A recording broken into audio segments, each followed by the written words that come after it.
global financial system is in a moment of significant transition, a redistribution of capital and tech-driven disruption that's resulting in women gaining control of wealth like never before. This is a moment not just about participation, it's about leadership and influence at the highest levels. We are determined to ensure that inflation returns to our 2% medium-term target in a timely manner. Now, the key players are CEOs of major banks, portfolio managers, investment advisors, allocators of philanthropic capital, and also custodians of the largest generational wealth transfer in history. And together, we're poised to drive the change that matters. We recognize the boardroom is where all the power is. And at the end of the day, in order for a company to be world-class, and that's what we aspire to invest in, we think you need all perspectives around the table. And the data is clear. When you bring women into leadership positions making financial decisions, company results improve. Hedge funds managed by women have delivered returns twice as high as the average. And women-founded companies generate an average of 10% more revenue over 5 years when compared to their male counterparts. By fostering inclusive environments, we're not just enhancing business outcomes, we're building a more resilient financial system. Not just the world, but Europe has really done incredibly well over the last 40 years. But I also believe that we now have a challenge, and to me the big challenge is institution building. And I think there are many ways to give, but you're seeing women say, these are the things that are important to me, and how I give is important to me.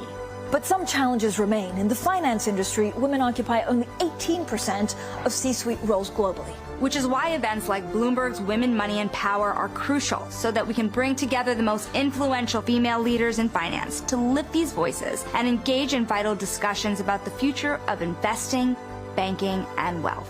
And as women, we're not just participating. We're the ones setting the agenda for the future of finance.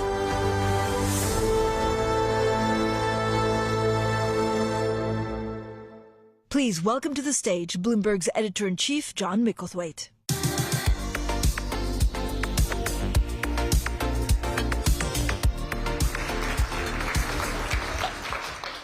Thank you very much. Thank you all for coming here. I'm just here to say 3 things.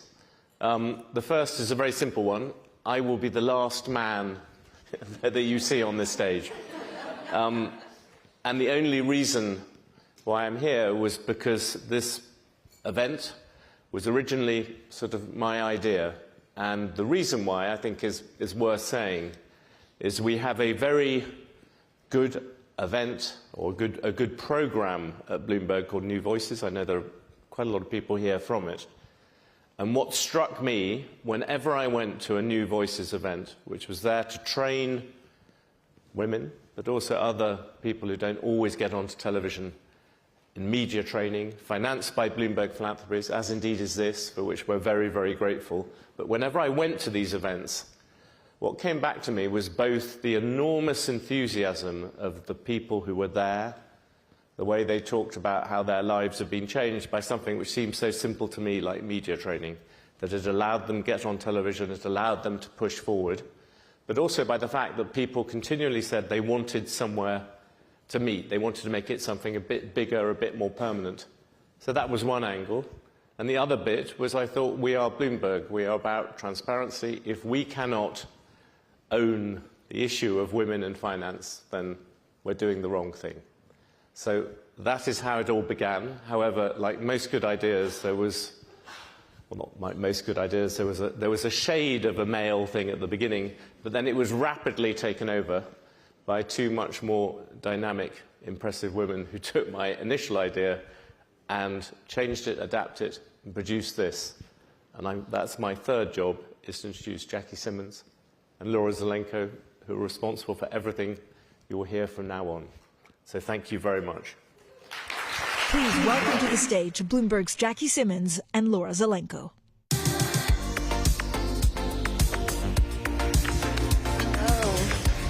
We're doing this. Yes, we are. Good morning.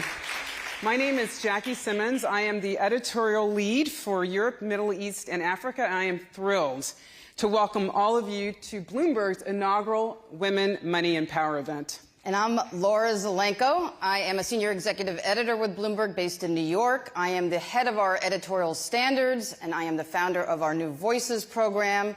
And I am so excited to be up here with a dear friend and longtime colleague. You know, Jackie has worked at Bloomberg 28 years. Just shy of your 31, Laura. Yeah, well. But we first want to thank John Micklethwaite, whose leadership and support got us to this event today. And we are so grateful to work for an organization that prioritizes amplifying women's voices and expertise in finance everywhere in the world.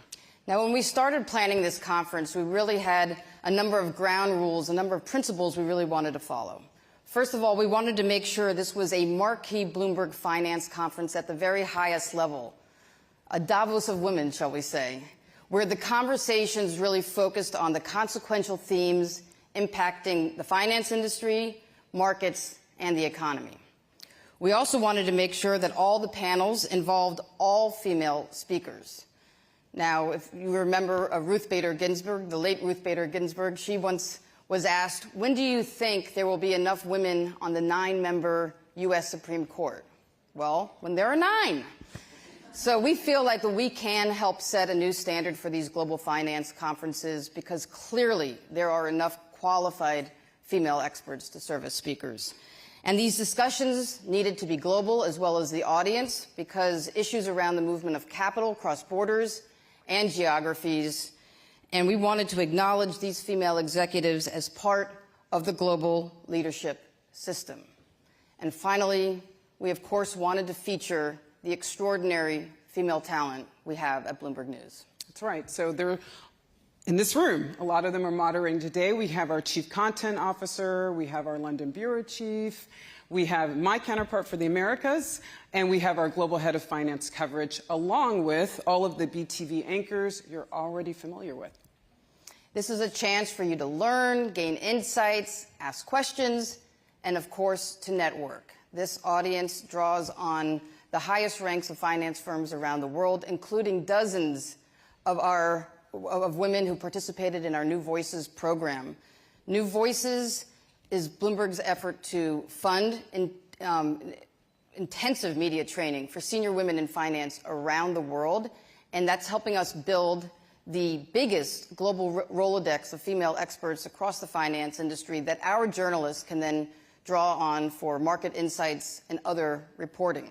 You'll find out in the networking area a New Voices Corner where you can learn more about the initiative. And we also will be featuring some short videos from some of our New Voices participants throughout the day. Yes, and just a few things before we get started. So you will find the Wi-Fi codes on the backs of your badges. There will be a QR code that you can scan to put questions to speakers, and we will feature the QR code throughout the conference all day. And we will have basically wall-to-wall coverage. There is a studio that's live broadcasting just outside of this room. We'll have comprehensive coverage on the Bloomberg terminal and on Bloomberg.com. Please stay to the very end. We have a rich and varied content for you, including future of investing. We have global M&A. We're going to be talking about philanthropies, women's sports, and we will feature at the end a discussion on the future of diplomacy and media with the U.S. ambassador to the U.K., Jane Hartley. And just after that, we will end with a wonderful cocktail reception featuring an all-female quartet from the London Philharmonic.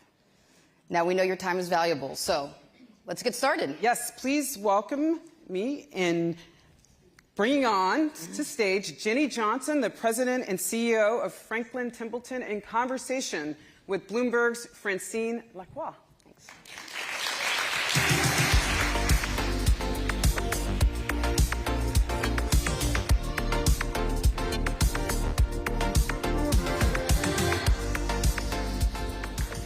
Hi, everyone. Good morning. What a wonderful room we have in front Good of us. morning. Jenny. Good morning. Good morning. Jenny, wonderful to see you again. I mean, there's a lot going on in the market, just a couple of things here and there. You think? Yeah. So how do you see the role of traditional money actually changing with alternatives, and how do you see it evolving in the next couple of years? Well, look, I think there's some trends that are obviously going to just continue, right? One is alternatives. And, you look at, I think a lot of this, the growth in alternatives actually comes from kind of the 2008 financial crisis. So one, with banks not changing the capital requirements around banks really want to preserve their capital for their biggest and best clients. And so it created this opportunity for private credit to step in. I think that, honestly, low interest rates were probably one of the things that fueled private equity, but also a bit of the environment where I think less and less companies want to go public. And I don't think that trend changes. I don't think there's a lot of people going, boy, I'd really like to be a public company CEO these days. And I think in a time where you have all these great technological advances like AI, where companies need to invest in the technology that may not pay off for years, it's really hard with the pressure of quarterly earnings. And so in some cases, transforming a company ends up being better in the structure of private equity. So I think like that trend is here. I think, and I'm a big fan of blockchain. I think that's going to open up new investment opportunities and kind of interesting things. I always say that eventually your financial advisor is going to report your portfolio in three ways. They're going to say, here's your investment return, here's the impact you have, and by the way, here are the loyalty programs that you've gotten from your tokenized equity ownership that have now tied loyalty programs to it. So that's where I think things ultimately evolve. So on blockchain and Bitcoin, does that change significantly under a Trump administration? Oh, for sure. And again, I always make sure you separate Bitcoin from blockchain. Okay, fair. So Bitcoin, different deal.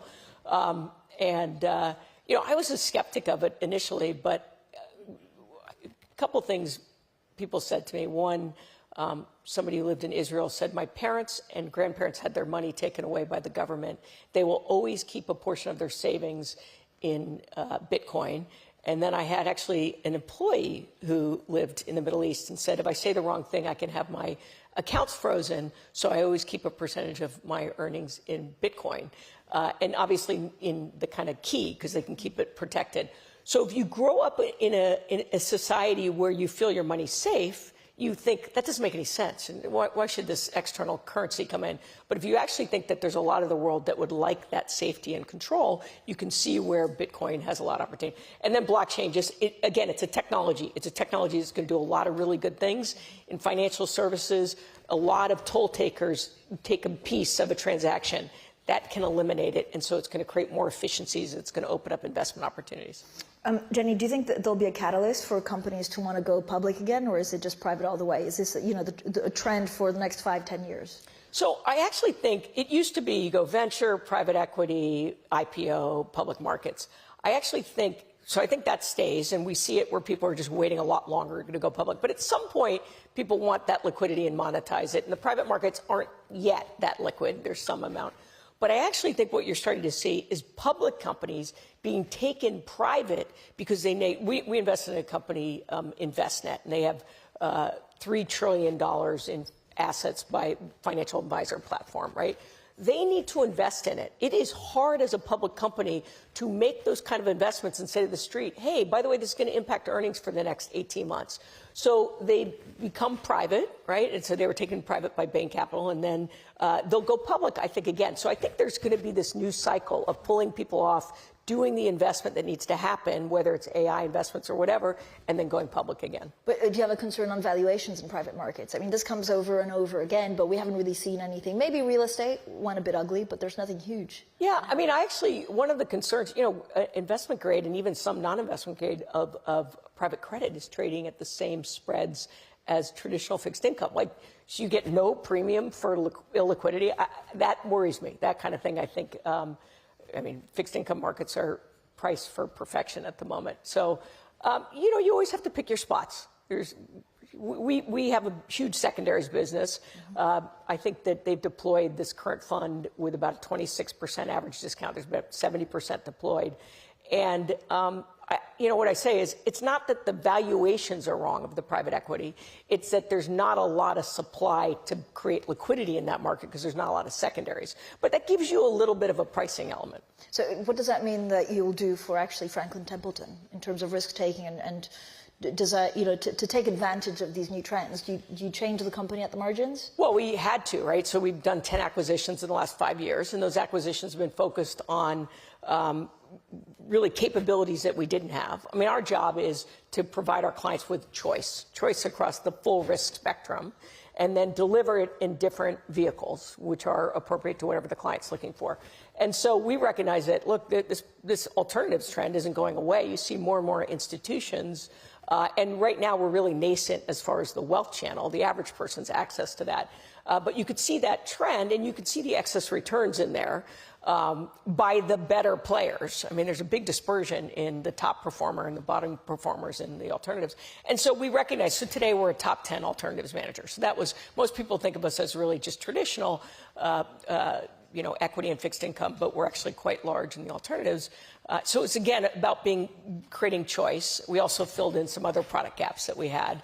And then now it's going to be about delivering those capabilities appropriately to clients. And so if you look at today with the wealth channel only having about 5% allocation to alternatives, that number, you talk to big distributors, I think that number is probably closer to 15%, which will mean some clients will be 0 and some will be 30.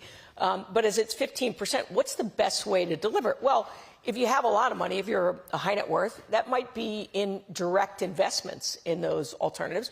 But it also might be a managed account with a sleeve or a portion of that mutual fund or UCITS fund that has an allocation to the alternatives, right? And that way it creates a certain amount of liquidity that's important for a lot of people. I mean, do all these changes change the fee structure? So, look, the biggest probably pressure on the fee structure on the traditional markets was, of course, passive, right? I think in the alternatives, it's really important to understand the best top-performing private equity managers, top quartile, outperform bottom quartile by 20% a year.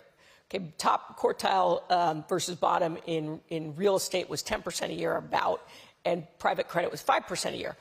The top quartile performers are oversubscribed, and so they're not feeling any fee pressure, right? It's about people continuing to make sure they can come up with liquidity. It's why there's a secondary business, because if there's a call for that top manager to start a new fund, you don't want to be left out.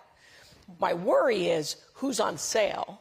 It's the bottom, who's going to have the fee pressure? It's the bottom quartile performing. Right. And we have trained so many people to think only about fees that as we start to introduce alternatives and things like into retirement programs, and if it's just fees, the lower performing guys are going to be the ones who cut their fees, and you're better off being in the public markets than you are to be in a poor performing alternatives manager.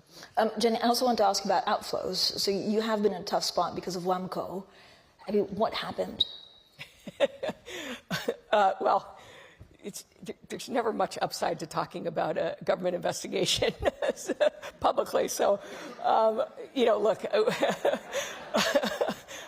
you know, it's a difficult situation. It was, you know, one person, and, you know, we're cooperating with the government on it. I think the most important thing is we still have a lot of clients invested in Western Asset Management. And so we have made sure that we insulated the investment team from a lot of what's going on with the investigation so that we can ensure that they're managing clients' money and staying focused on that. And so that's been, you know, what has been important for us to do. Will you fold it closer into the business? So our model has always been, and I think all the way back to when Franklin acquired Templeton, was, look, if you're in the asset management business, what are you buying when you acquire a company? You're buying people in their investment process. So don't destroy value by suddenly going in and messing with it. So we leave the investment team to be very much independent, and then we take things like the fund administration, some of the client service, and we tend to bring those things in, technology and those things. In the case of Western, the other thing you can't do in the asset management business is do a hostile takeover, because people can walk out the door, right? It's not like a lot of other types of businesses. And so in that, they negotiated a 5-year standalone. So they really have run independently as a company. And so we are now in the process of looking, what does it make sense to bring in? We've hired you know, compliance folks to take a look at and obviously continue to enhance the policies and procedures within there. We also, of course, took a look more broadly at all the rest of Franklin's investment teams to ensure that we're confident with all the policies and procedures. And, you know, the answer is we do what makes good common sense with each. So they're all slightly different. We usually let the CIO define a bit of what that is. And I go back to mutual series today. has the traders sitting on the desk. Templeton says, I prefer to use the global trading platform. So it's what makes sense for that investment team. I mean, how do you find the right acquisition? Was it a tough, I mean, you have been one of the most inquisitive. Yeah. So I always say it's kind of the 3 C's. Look, investment bankers will tell you why it's a great price and a great strategic fit, but they'll never talk about the culture and the people. And that is what determines whether a deal makes it or not. And so the thing that we look for culture, I say it's the 3 C's. How quickly, when you're talking to the team, do they talk about clients, right? Some pretty important clients. Do they collaborate with each other? Do they actually seem to like each other? And you can see a lot of dynamics on that. And then the third, do they have a mindset of continuous improvement, right? And especially a time like now with all the technological innovation that's going on, if you don't have a mindset of saying, how should we be thinking? I mean, how should an investment team think about AI? I don't know that nobody has the answer, but if you are not thinking about it, you're going to be left behind. And so do they have that mindset? How are you thinking about AI? So, listen, did I pass the test? I hate to tell you, but I love Perplexity, and all the media guys hate it because it's look. I can't remember the last time I Googled something. I go to the either ChatGPT, Claude, or Perplexity. I force myself to use it because you have to use it. Usually what happens with technological innovation is the first thing that people do is they make more efficient what they do today, because that's all we can imagine is what we do today. But as you start to get better at the tool, and so we rolled out Microsoft Copilot very broadly in the firm because we want people to use the tool, then they will start to come up with the next idea. When the iPhone came out, we said, oh, this is cool. It's a phone, a media, a flashlight, a camera. But what Apple was doing was they were unleashing the innovation of people.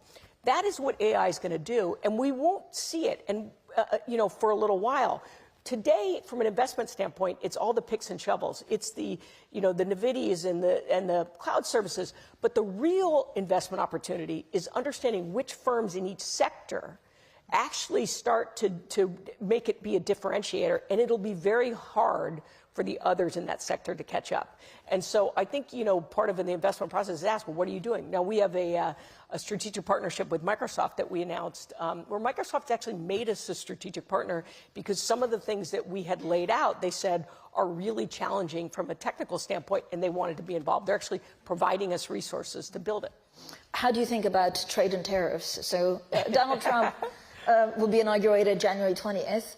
I mean, are you expecting more deregulation? What does it mean for asset managers, or is it inflationary because of the specter of tariffs? Well, so on the tariff front, I always say, remember, Trump is he's a deal maker, right? So if you're the deal maker, the first thing you want to do is express your position of power.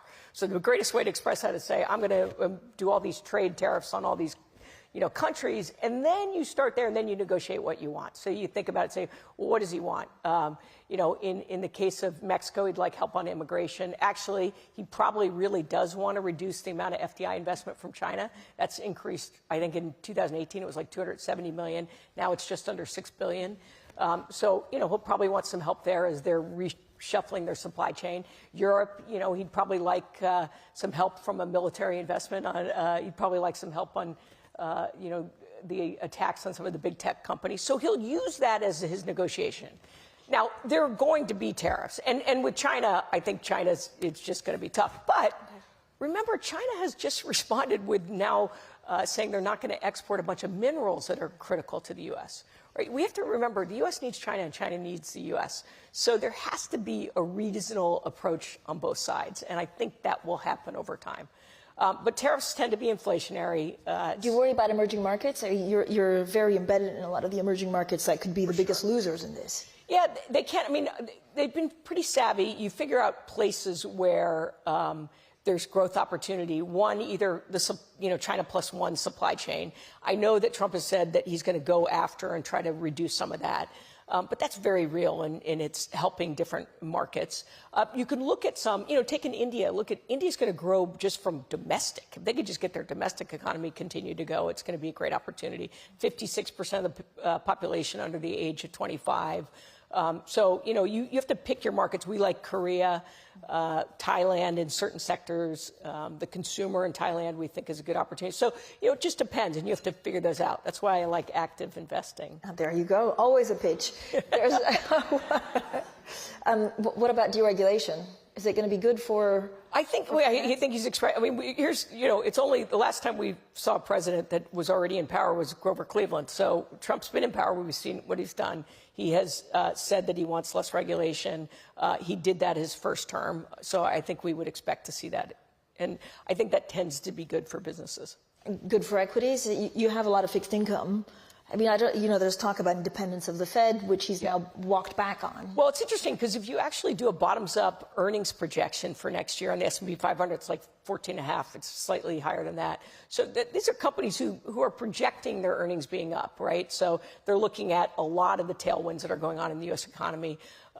Whether they're overzealous about what interest rates will ultimately do, who knows? But, I think that it seems to be very positive for equities. And I think the good story in 2024 is that the equity markets broadened out as far as the returns. So what's the best way? If I gave you $3 million, how'd you deploy those $3 million? Well, if you could afford the illiquidity risk, okay? So I'm just going to tell you two that I love right now. One is secondaries, just again, because you had $6 trillion deployed in private equity, and you've had about $150 billion deployed in secondaries and maybe another $150 billion raised. And we thought that it would dry up once the equity markets came. But the reality is, when the IPO market has slowed down, people need liquidity. And so they're going to secondary managers, and the returns, we're seeing some of the best discounts that we've seen in the history of it. And the second one is actually real estate debt. And here's why. Most of the regional banks were the big lenders in the real estate market. And the reality is the office, if you're not a grade A office, I think a lot of the real estate people would say, we're still not sure we've seen the bottom yet. Right. But what you see a lot of the bankers saying is, hey, don't hand me the keys back. I'll give you a good term rolling it forward. But that means that they're not lending to the new developers out there. And so we're seeing that there is a real opportunity. So Benefit Street Partners, our private credit manager, actually has about $9 billion in real estate debt. They were having conversations with Clarion Partners, our real estate team, real estate managers, saying, hey, if we end up taking over any of these properties, we'd love to talk to you about how to think about monetizing it and maximizing return. And in it, they identified that there's this real opportunity. Because as these regional banks have stepped back, you can't just be a private credit manager and say, oh, today I'm a real estate expert. You actually have to have that expertise. So we think that's another really interesting. So those are two I'd say go for. And Jenny, in terms of interest rates, are we higher for longer, given all of the uncertainty out there? I'd say with the U.S. deficit, I don't see how in the debt. I don't see how that you can't. You obviously have, pretty robust economy, all those things. I mean, but I think most people think the Fed will cut. In December, I think it's something like the 87% likelihood or something projected. But afterwards, it's maybe two more. But then I don't think I think it's higher for longer. And again, I think people are underestimating the risk of, or not the risk, because the U.S. is still going to be the reserve currency, and you're still going to be able to always finance it because there doesn't seem to be another, option. But at what price does it crowd out other investments? I don't think that's a 2025 problem, maybe not even a 2026 problem. But at some point, this becomes an issue. But this is what, a diversification away from U.S. dollar reserves? Well, I like I said, I don't think it's a 2025 or a 2026 problem. So I think it's somewhere further down the road. Okay. But I do think it keeps rates up a little bit. Final question, what's your priority for 2025? I think we did these 10 acquisitions, and now it's about digesting and finding opportunities. Like this real estate credit example, came because two CIOs were having a conversation just to try to gain some insights from each other, and they're like, we see this dislocation in the market. Like, one of the key things that we do is twice a year we bring all our CIOs together, both from public and private side, to just get to know each other. I always say the dinner's more important than any topic, because as they get to know each other and they get curious and they're comfortable asking questions. I mean, it was really fun to be sitting there watching the value guy and the growth guy debate the valuation of NVIDIA, in their core. I always think one's a pessimist and one's an optimist, but in their core, their view on what that is, that makes for healthier investment teams to have that kind of access. And we can provide that 360 view of capital markets to all our investment teams, which I don't think you get in most other firms. I'm tempted to ask about NVIDIA, but that's our next panel. Jenny, thank you so much. Thank you. Jenny Johnson.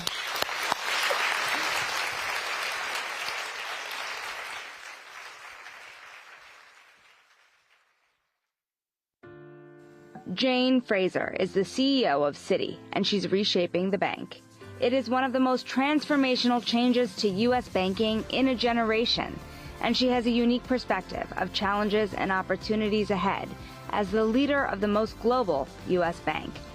Jane and I sat down at Citigroup's New York headquarters on November 12th, and this is part of our conversation. Given the world is changing so quickly, where is the most promise over the next 5 years? And what regions of the world do you see as lagging? Well, I always like to talk about bright spots first. So I think the bright spots is America. If you talk about a lot of roads leading here, fantastic entrepreneurship. I mean, this country is incredible. I love how Japan is turning up, focused on returns, moving from savings to investment. Entrepreneurs also on the front foot there. So that's exciting. Most of ASEAN as well, really adapting and adopting a lot of new technologies. The Middle East is a different Middle East. As a woman, I find it really exciting to go there and see how quickly it has changed, and the female population is being unleashed in many of these countries in a very positive way.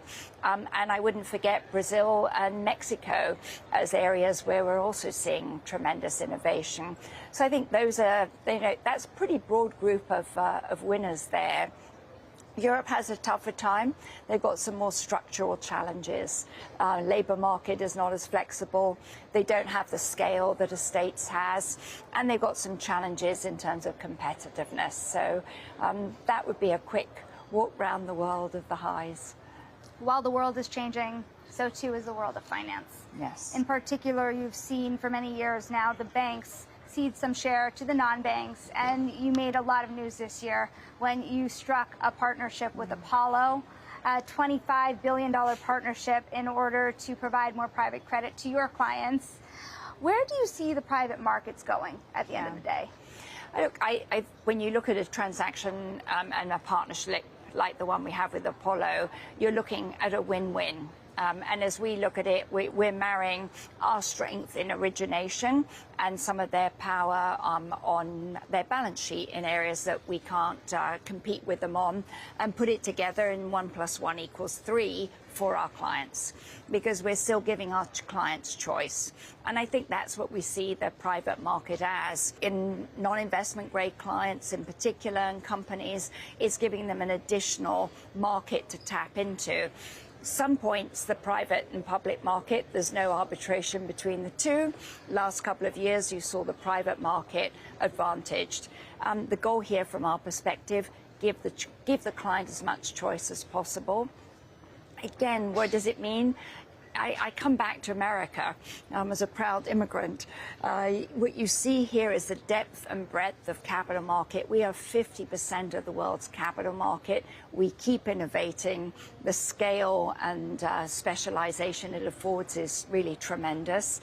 You just don't see that as much in the rest of the world. And that, I think it means, why does the US keep being the winner in the global financial and capital markets? It is because it deserves to be. At that end, too, what is the biggest risk to the industry over the next 5 years? Where do you have to look around the corner the most?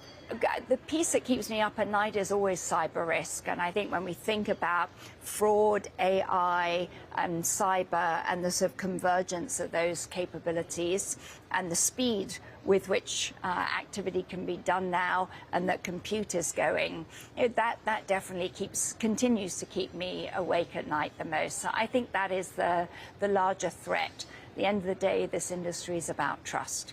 And so I think all of the larger institutions are putting a lot of resources to make sure that we can protect our institutions and our clients.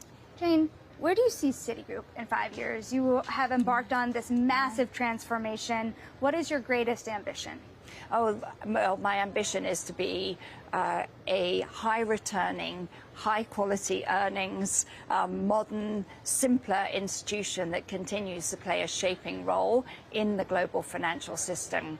We're truly privileged to be as in as many locations as we are, with a talent base with such a global mindset and an ambition about it. So I think about we've got the right strategy and vision, we're executing with the right organization, and that we're a simpler, well-controlled, modern organization.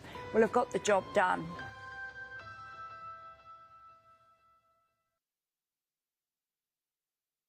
Please welcome to the stage Danielle Poley, Managing Director and Assistant Portfolio Manager at Oaktree Capital Management.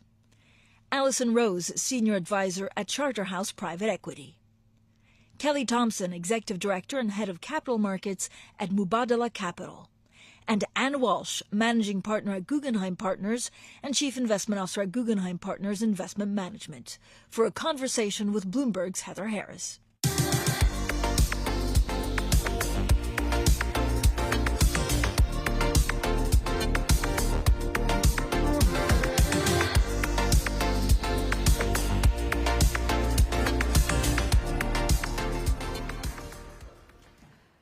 Hi, so a very warm welcome to everyone. And we've just heard a lot about private markets in the interviews with Jenny and Jane just now. And so I'm very excited to dive even deeper into what I would consider if, capital markets were a music festival. I'm pretty sure that private credit would be not just on the main stage, but potentially also headlining the act. So with that, I'm delighted to talk about all of this with a very distinguished group of 4 women.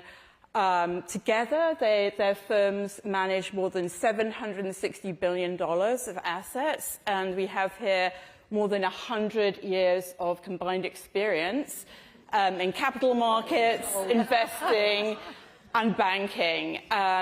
So just a reminder, I'm told if you have any questions for our panel, please remember the QR code is there and we'll be able to see them here and hopefully squeeze some of them in as we go along. So as Jenny mentioned, one of the trends we've seen obviously is private equity held companies staying private for longer.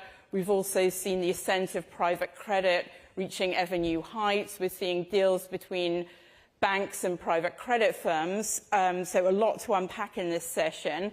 So Anne, I'd like to start with you, please. You've obviously seen the entire evolution of private credit sitting in your perch as Chief Investment Officer at Guggenheim Investment Management. Can you talk a little bit about where you think we are in the cycle of private credit right now? So obviously we've had a big boom since the GFC. We're now hitting, I think by last account, is $1.7 trillion in private credit. Where do you think we are heading into 2025? How's the market responding to the higher rates that we've seen, and where do you see the biggest opportunities for investors now in this market? So thank you very much for having me and us as a panel. Let's start with sort of the backdrop where we are. So about 7 to 10 years ago, we saw a real shift in capital markets in the U.S., where we really moved away from a public market paradigm, which we had historically. We're down to approximately 3,500 or 3,600 listed companies in the U.S. relative to private equity-owned companies, which are about 5,500. And as I said, that sort of crossover occurred nearly a decade ago. And ever since then, we've been on this sort of a trajectory and evolution with regard to more private investment that's been going on. In particular, when you have private equity-owned companies, they're not necessarily going to want to access public markets. They're not going to want to be able to have that or be required to have those kinds of disclosures.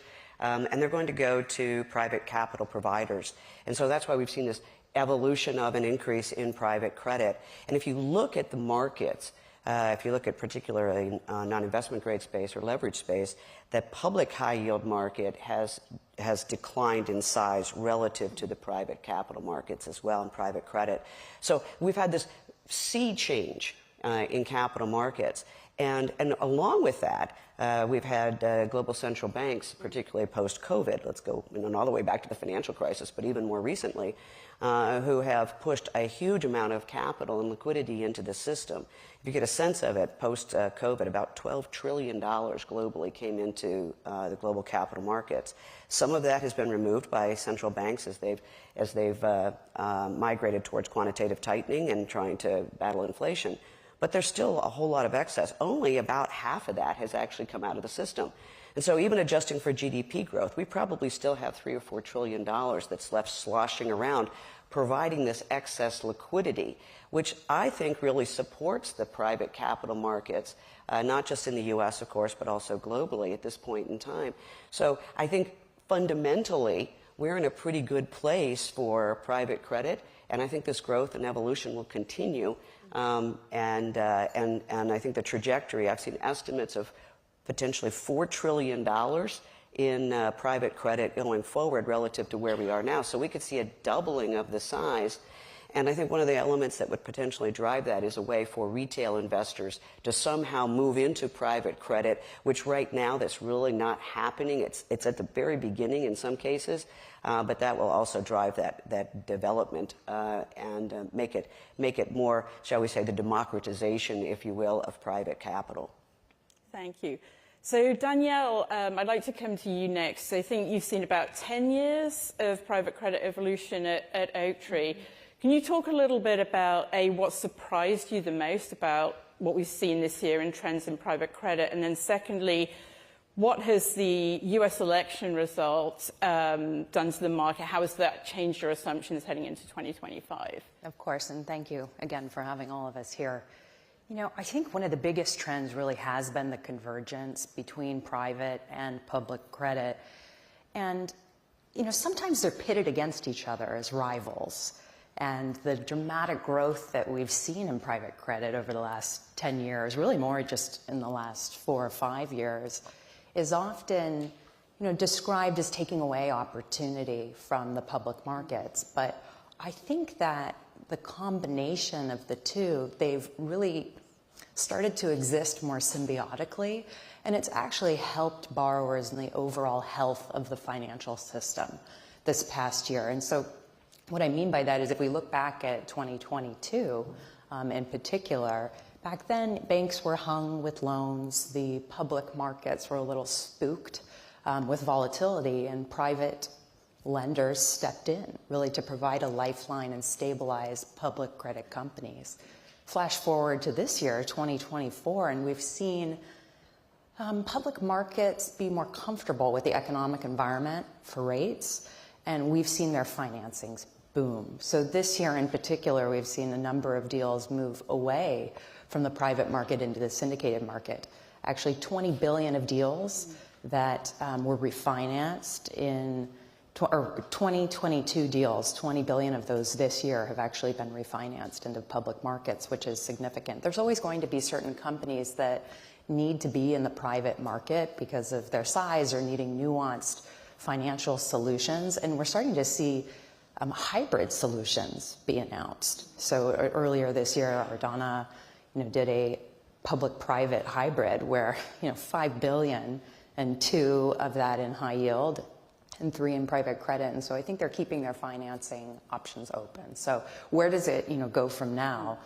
With Trump, he did run on a lot of pro-business policies, and in particular deregulation and corporate tax cuts. And on the deregulation front, we're optimistic that that should lead to more M&A activity. And that would be, good from a financing perspective. And then also with the tax cuts, it should boost profitability of the companies that we're lending to at the same time that rates are potentially falling. And this creates, I think, a really attractive time to be a credit investor. So more boom times into 2025 then. Yeah. So one thing you mentioned obviously is the banks and regulation. So Alison, I'd like to bring you in here, as obviously you spent most of your career in commercial banking, including since in leveraged finance. So one thing that's really defined 2024 has been all these tie-ups that we've seen between banks and private credit firms and how that plays in to everything that's going on in the markets. And so is it you can't beat them, you join them, the kind of, uncomfortable frenemies relationship that we're seeing? Jane Fraser referenced it in her interview. It's, she calls it a win-win-win. If you're a bank, how are you feeling about this, and what are you getting out of it on the ground floor? So I think it depends of which lens of the telescope you're looking right. down. So I think from a client perspective, the innovation and growth in the private credit market is fantastic, because there's more choice, there's different pools of capital, and it means you're less tied to the opening and closing of the public markets, and there's more access. So I think that's a huge positive. Clearly the banks are catching up a little bit on this as more regulation post-financial crisis has gone into the banks at the start of the value chain. You've seen, less of their balance sheet being used for leveraged loans, and that was the first kind of real move in private credit. It's now moving into corporate and investment grade and moving into the traditional balance sheet. I think depending on what type of bank you are, it is a win-win situation, because with the constraints on balance sheets, the regulatory restrictions, the cost of capital, it gives you less flexibility to play in that space, but you have the client relationship. And so I think the partnership and the tie-ups is a win-win situation, because from a banking perspective, if I was sitting in a bank, I could be keeping the relationship, I'd be keeping the M&A, I'd have a balance sheet light income model, and I could partner with private credit for access to different debt. So I think that's a positive. And I think the more innovation that's happening, very good. I think the banks are being smart making partnerships, because the more it's moving down the value chain into investment grade, that really is the core part of a lot of balance sheets and the angle to the relationship. So at what point does private credit take the relationship away from the banks? And I think that's what they've got one mind to. I think the second aspect, which is the risk question. And that's a broader macro question. With now sort of debt distributed across multiple regulated and non-regulated, understanding where the leverage sits in the economy, where the arbitrage is, where the risk is a different question, and how those loans and those institutions are going to perform in a down cycle. I mean, hopefully boom cycle, but usually followed by a down cycle, is going to be an important question. Have they got the infrastructure, the capability to deal with that? But look, I think it's a positive from a client perspective. I think it's a positive from a bank perspective, where you can tie up and keep control of the relationship and have a true partnership. I think as it continues to evolve, we're all going to need to be agile and nimble with one eye on risk. Excellent. So, Kelly, you have a very different perspective on all of this, because you're sitting on the other side of the table. You're arranging financings for Mubadala, and obviously that's one of the huge sources of capital at the moment coming from the Middle East. Could you talk a little bit about, from your perspective, how you're seeing these tensions or untensions between the banks and the private credit providers when you're looking to finance a deal? Yeah. So, I mean, I agree with everything you said in terms of it's positive for the banks, but I would say it's potentially positive from the client perspective. I think, we're very focused on relationships, and we want to have those direct relationships with our liquidity providers. And so it's always been a little bit frustrating for us when we've engaged banks to underwrite a transaction if we're going to syndicate, and then suddenly this direct lender shows up in the allocation list, and it's like, well, who are they? And so it's very important to me and my team and the institution that we have those primary relationships. And I think what you said about, when are the direct lenders going to take over the client relationship? From my perspective, I wish they had already done that, and we're trying to sort of facilitate that a little bit. But I think there's still a space for banks and for private credit to work potentially alongside each other, or one after the other. And I think, for us, where our private equity investing strategy is very much a middle market strategy, very much appropriate for the private markets. And so I think, there will always be situations where each of the sources of debt financing, seems to make more sense or less sense at any given time. Excellent. And so one thing I'd like to pick up on that Danielle just mentioned is this convergence that we're seeing between the public and the private markets. And one rather large converter has been BlackRock and the deals that they've done this year with, beginning with GIP, then we saw Preqin, and just last month we saw the $12 billion agreed deal for HPS, this big private credit shop. So how does that change the calculus in private markets when you have, as you said, the convergence that we're seeing, that would be sort of one personification, if you like, of everything we're seeing across both public and private markets. How do these big transactions look like for you going into 2025? Do you think we'll see more consolidation? Do you think there'll be a bit of shakeout in the private credit industry? What does that look like? So for who? I'll take it. So it's interesting because we talk about the investors and the potential consolidation there. But it's also because private credit is really an expansive definition now. And maybe we should have started with that, right? Definition, yeah. Because it can be asset-based lending, it can be any kind of infrastructure or project financing, it's corporate credit lending, it's this crossover with banks.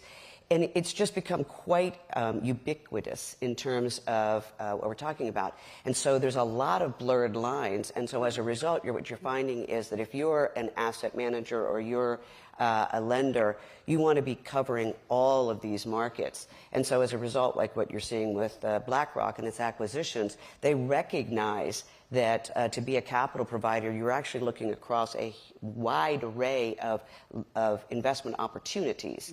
And I think that's an element that previously it was much more siloed. You were either in private credit, corporate credit lending, or you were in infrastructure investing, or you were an asset-based lender, and they weren't as blurred as they are today. And I think we're going to continue to see that convergence in the types of assets that are being invested in. Would anyone else like to jump in on the... I mean, this has just occurred to me right now, so hopefully it's not going to sound stupid when it comes out of my mouth. But it feels to me a little bit like the tie-ups between private credit and the banks is not that dissimilar to when, commercial banks and investment banks in the late 90s, early noughties decided it would be a good idea to tie up together. Because it's, sort of like there's this one side of the banking industry that's very sort of fee-focused, M&A focused, that has always been a little bit at a disadvantage from a relationship perspective, that they can't provide, an entire solution. And so you can sort of see that maybe that's why it's making sense. But I think, history has shown us that the commercial bank, investment bank, combinations didn't necessarily work. So I think it'll be very interesting to see sort of 5 years from now if this experiment of combining the two together was actually a good idea. Yeah, I mean, I think you'll continue to see more of these things coming together for exactly the reason that you can then cover more of the market and the different asset classes, and so I think the kind of rifle shot approach, single asset approach becomes less attractive, and you'll get more of these building of almost conglomerate sort of capital providers. No bad thing. It makes it easier in terms of a one-stop shop, which, from a client perspective, in all these things, it's how does that risk work? What's the arbitrage between the risk? And then, you're starting to see the insurance industry coming in. How is that working? What does that mean? And so I think it's a good thing. It's all about what happens through a cycle. So we've talked a lot about the opportunities, the potential boom, the capital required into 2025 and private markets. Let's flip a little bit to the risks. Alison, you alluded to what some of those might look like. Part of the reason that some of the things that we expected to see in 2024 didn't quite pan out, I think, with interest rates being so elevated, there was talk of, we're going to see more distressed situations, perhaps corporate failures. But we haven't really seen as many as people thought. So I'm curious where you see the risk, pockets of stress. I mean, we've seen quite a few instances of, continuity funds, NAV loans, payments in kind, etc., to sort of keep some of these situations from going off the rails. But where are you seeing, Danielle, where do you see sort of pockets of risk building up in some of these markets? I do think that for some of the middle market companies, we've seen EBITDA challenges, and you do need to be creative in terms of offering solutions to some of those borrowers. Payment in kind, PIK interest is a way to do that. It is a little concerning when those levels creep up so high so quickly at where we are in the cycle. There's information out there for public BDCs that show PIK interest, and when it starts creeping above 10%, that's when we get a little bit worried, because BDCs need to distribute 90% of their income. And so how do you make up that shortfall? You borrow, you leverage your funds, and when you add a lot of leverage to the system, then things can get a bit concerning. But as always, as fundamental bottom-up managers, we're looking at each company, each situation, and trying to put a capital structure in place that's going to meet those needs and minimize the potential for default or to have to use those types of instruments. Yeah, look, I mean, I think if we'd rolled back 5 years and said we would have this level of sort of low level of defaults and relatively benign, we would have all been sort of scratching our heads and said that's not what we would have predicted. And so I think the underlying resilience in the assets has been pretty strong, although the rising interest rates and the eat into the EBITDA. I think the biggest concern probably over the next 12, 24 months is the fact that a lot of assets have been overpaid for and valuations haven't adjusted. And I think that's leading to more of a backlog in terms of why are things staying private longer? Why are things, sales processes a little bit, there's a big backlog because I think people were sort of are trying to grow into the valuation that they paid because they've overpaid over the last 2 years because prices haven't adjusted. And so I think that's probably the dynamic I see over the next 12 to 24 months rather than, a credit crunch, because I'm not seeing any evidence of that. And if interest rates start coming down, it's going to relieve a little bit of the pressure. I think the unpredictability about all of these markets and something we're all living in today, and I sort of, slightly facetious comment, but we're living in a period where we have a 1 in 100 year event every 6 months. So there's more, more requirement for agility. And at the moment, geopolitical issues are affecting economics. And I think that's the unpredictability. But I think over the next 12, 18 months, it's more the valuation arbitrage that's the risk rather than the credit arbitrage. And Anne, I just wanted to pick up on something you said at the beginning of the first question about retail investors in private markets. How does that evolve going into 2025, 2026? We're just at the beginning of that phase. We're talking about private credit ETFs and how insurance companies might be able to pick up more of these assets. So how do you see that evolving? Well, I think investors at the retail level certainly want to participate. You can see excellent return opportunities in private credit in particular, but the challenge for regulators, and this is something I know that they study, is what happens if there's a liquidity event. And picking up on one of the comments, one of the areas, having been in fixed income for as long as I have, one of the areas that I always worry about is what's over-levered and who's exposed to it, and when a liquidity event happens. So over-leverage and liquidity, the two L's really, is what I look out for. And if you were to have a significant liquidity event, which, by the way, we haven't, we haven't really tested these ETF structures in a real market seizure moment. We haven't had a financial crisis, since the global financial crisis, and then we had COVID. But what we've seen is that global central banks have been able to exercise the tools to ensure that the markets remain stable. And if you want to call it the Fed put, go right ahead. But the idea is that none of these structures have truly been tested in a moment of market seizure, and nobody wants to get gated.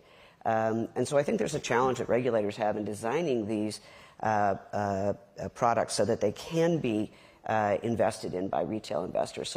So I'm cautiously optimistic because the fundamentals are good. But I am somewhat concerned about this full democratization, if you will, of capital, given the fact that I think the structures, which are designed to provide instant liquidity relative to an asset class that has little. And so I struggle with that dichotomy in the design of the way that investors can access the opportunity. So we have 5 minutes left, and I thought it would be a good time to get your big predictions for 2025.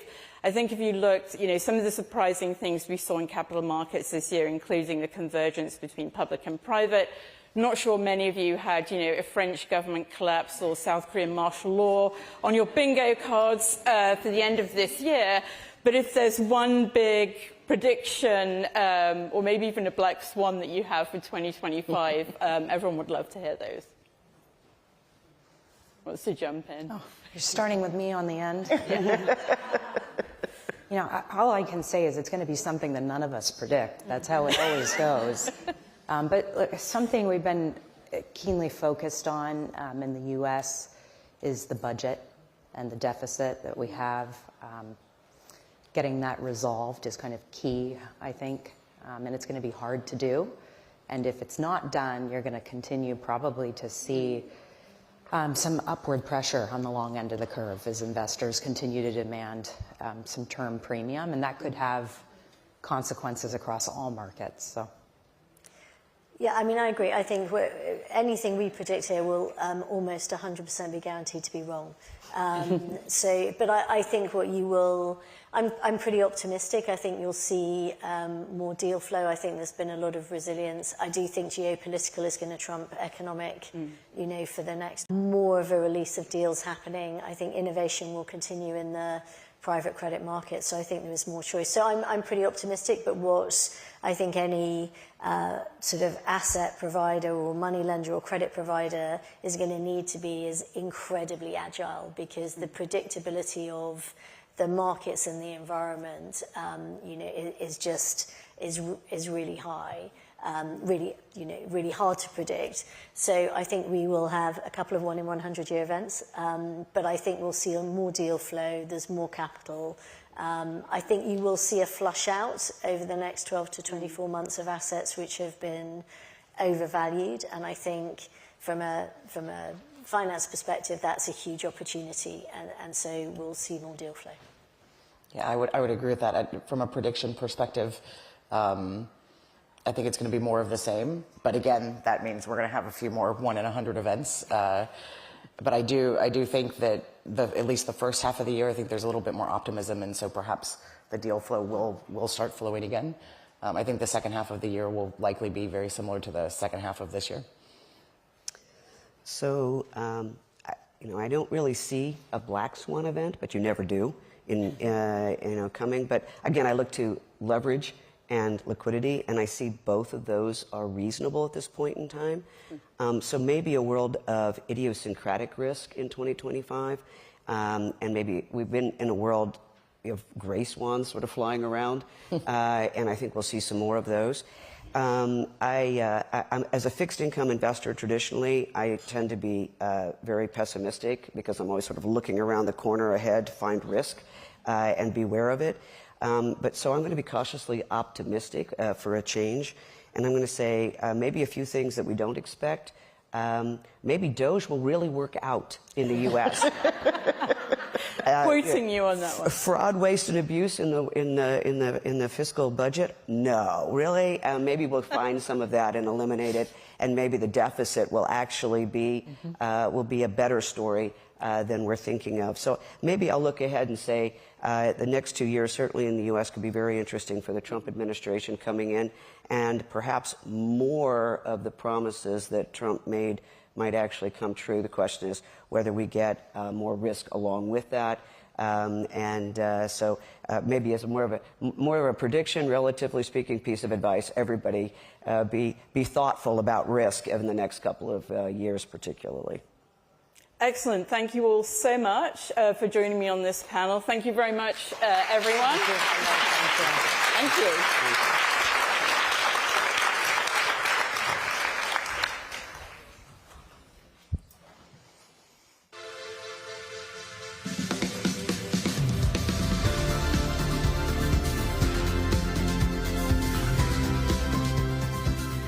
I'm really excited about a future where the finance industry and the investment industry really adopts AI.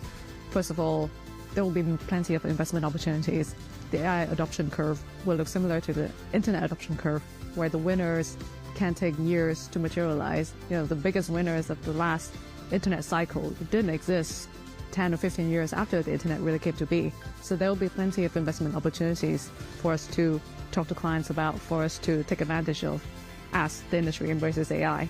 Secondly, I think it's about productivity. So already AI is making inroads into the software developer community. Software developers are twice as productive with AI. So I'm excited to see what AI tools can do for our research process, for our communications. Really excited about the future. Please welcome to the stage Robyn Grew, CEO of Man Group, for a conversation with Bloomberg's Caroline Gage.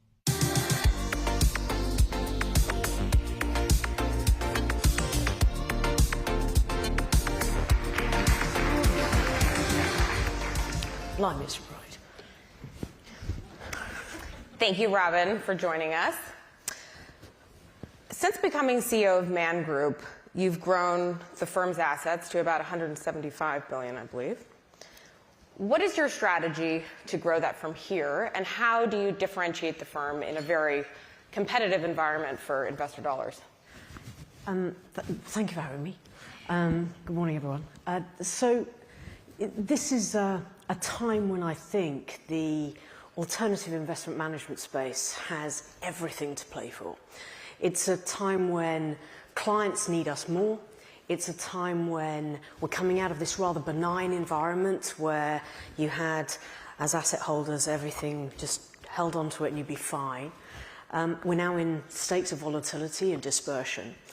And so how do you grow? How do you service your clients? One, you ensure you're relevant to them. You know that they need more from you. The more diversified the content you have, the better for them. The more you're able to find solutions for them and answers for them that actually address the questions and the challenges that they are living through. And you do that by looking at your ability to have that orthogonal or uncorrelated content and capability that delivers returns to them through these different economic cycles that we're now living through. So how do you grow your assets? You listen to your clients, you make sure you're relevant to them, you grow your capabilities to deliver that to them, and it's hard work, but that's what you have to do. How important is scale, and what are you hearing from them on that front?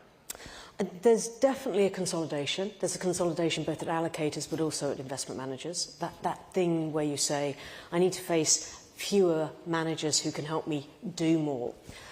So that consolidation is there. So scale matters in the sense of being able to deliver all of that capability to them.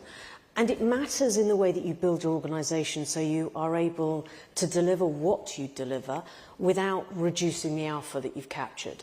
So it's no good finding this very elusive thing called alpha and outperformance only to lose it through your own inefficiencies. So scale and capability, your operating platform, which might not sound the most exciting thing for us all to talk about, but happens to be incredibly important, is the thing that I think is important in that scale debate or that conversation too. So can you deliver what you have at scale efficiently and return as much alpha to clients as possible without losing it through your own inefficiencies? And does that mean diversification too? I mean, in terms of something people are really seeking with that scale? Yeah, I think that's right. The answer for many people right now is to have a portfolio constructed in a way that navigates these ups and downs. And in some instances, you're going to see there's a tendency perhaps to think of us all as trying to pitch one thing or one thing only. You know, here's a fund and you should buy my fund. I'm not sure it should work like that anymore. I think as you think about portfolios, you should think about what you're trying to achieve through time. So there's a temporal issue here, there's a cycle issue here, there's a longevity issue here, there's a scale issue here. And normally you want to think about a portfolio that does something that is capable of thinking about all of those different inflection points. So, you know, I'm not a passive player, but is passive a part of a portfolio? For sure. I'm not a private equity investor. Do I think that private equity has a role to play in a portfolio? Yes. But I think there are plenty of things that need to happen in between those things in the alternative investment space as well. With that in mind, what do you see happening in the environment for fees? I mean, you brought up passive. I mean, what's your outlook for margins for your business? I think the reality is in the highly commoditized liquid spaces, think long-only equities, there is definitely fee pressure in that space. But not all things are created equal. So if you are a passive player, you'll pay a certain level of fees, but if you're an active long-only player, you'll have something different. And there is no direction of travel there. So there's a sense that saying, are all clients moving from active to passive? Answer, no. Are some clients moving active to passive? Yes. Are some clients and allocators moving passive to active? Absolutely. The more you go through into active or alternative investment management, the more you're trying to find and have outperformance. Clients pay for that. They also pay for and are willing to sit at the table with you as you provide them with solutions. So a shape of problem looks like this. How do we come up with something that fits that with you? That partnership of providing content that is able to fit a portfolio. I think it's more than that as well. I think clients want to work with you when you deliver more than just your investment capabilities. We're in a world where we also have a part of our business at Man Group where we have been allocators. We have had a fund-of-fund business for 30-odd years. We have tools that we have used ourselves that our clients can now benefit from in portfolio construction and risk management. You're delivering much more of your organisations to your clients. And if you're not able to, I think that's a challenge. And I think clients should want that. I think allocators should want to sit at the table with you and they should ask you for more and you should be able to deliver that to them. So you brought up consolidation in the asset management space. Yeah. Man does have a history of being acquisitive in its, well, very long, more than 240-year history. Yep. Yes. And last year you bought a stake in a private credit firm, I do believe. Correct. I mean, there's a lot happening in the space. How do you see participating in it? Are you interested in buying anything else? Yes is the short answer, I guess. Acquisitions absolutely have been part of Man Group's history. It's something we think we do well. And we do it well because we have some very clear guidelines on how we think about it. We think about it as something that, again, I'm going to sound a bit like a broken record, but it's about having additional content and capability. It's about providing more to clients. And so when we transacted and we bought Varagon, we wanted a private credit capability. This was a business that was tremendously exciting, sponsored about middle market lending in the US. It's a great point in the cycle. It's a scalable business with a tremendous culture which can benefit from the operating capabilities that we have at Man Group.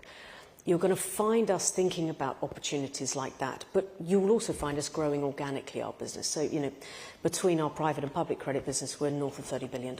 And you can see that that matters to clients. I talk about clients all the time because they feed both how smart we can be. The danger is if you think that we can all turn up and sit at the table and come up with the singularly brilliant idea, that'd be great, and maybe we can do that from time to time.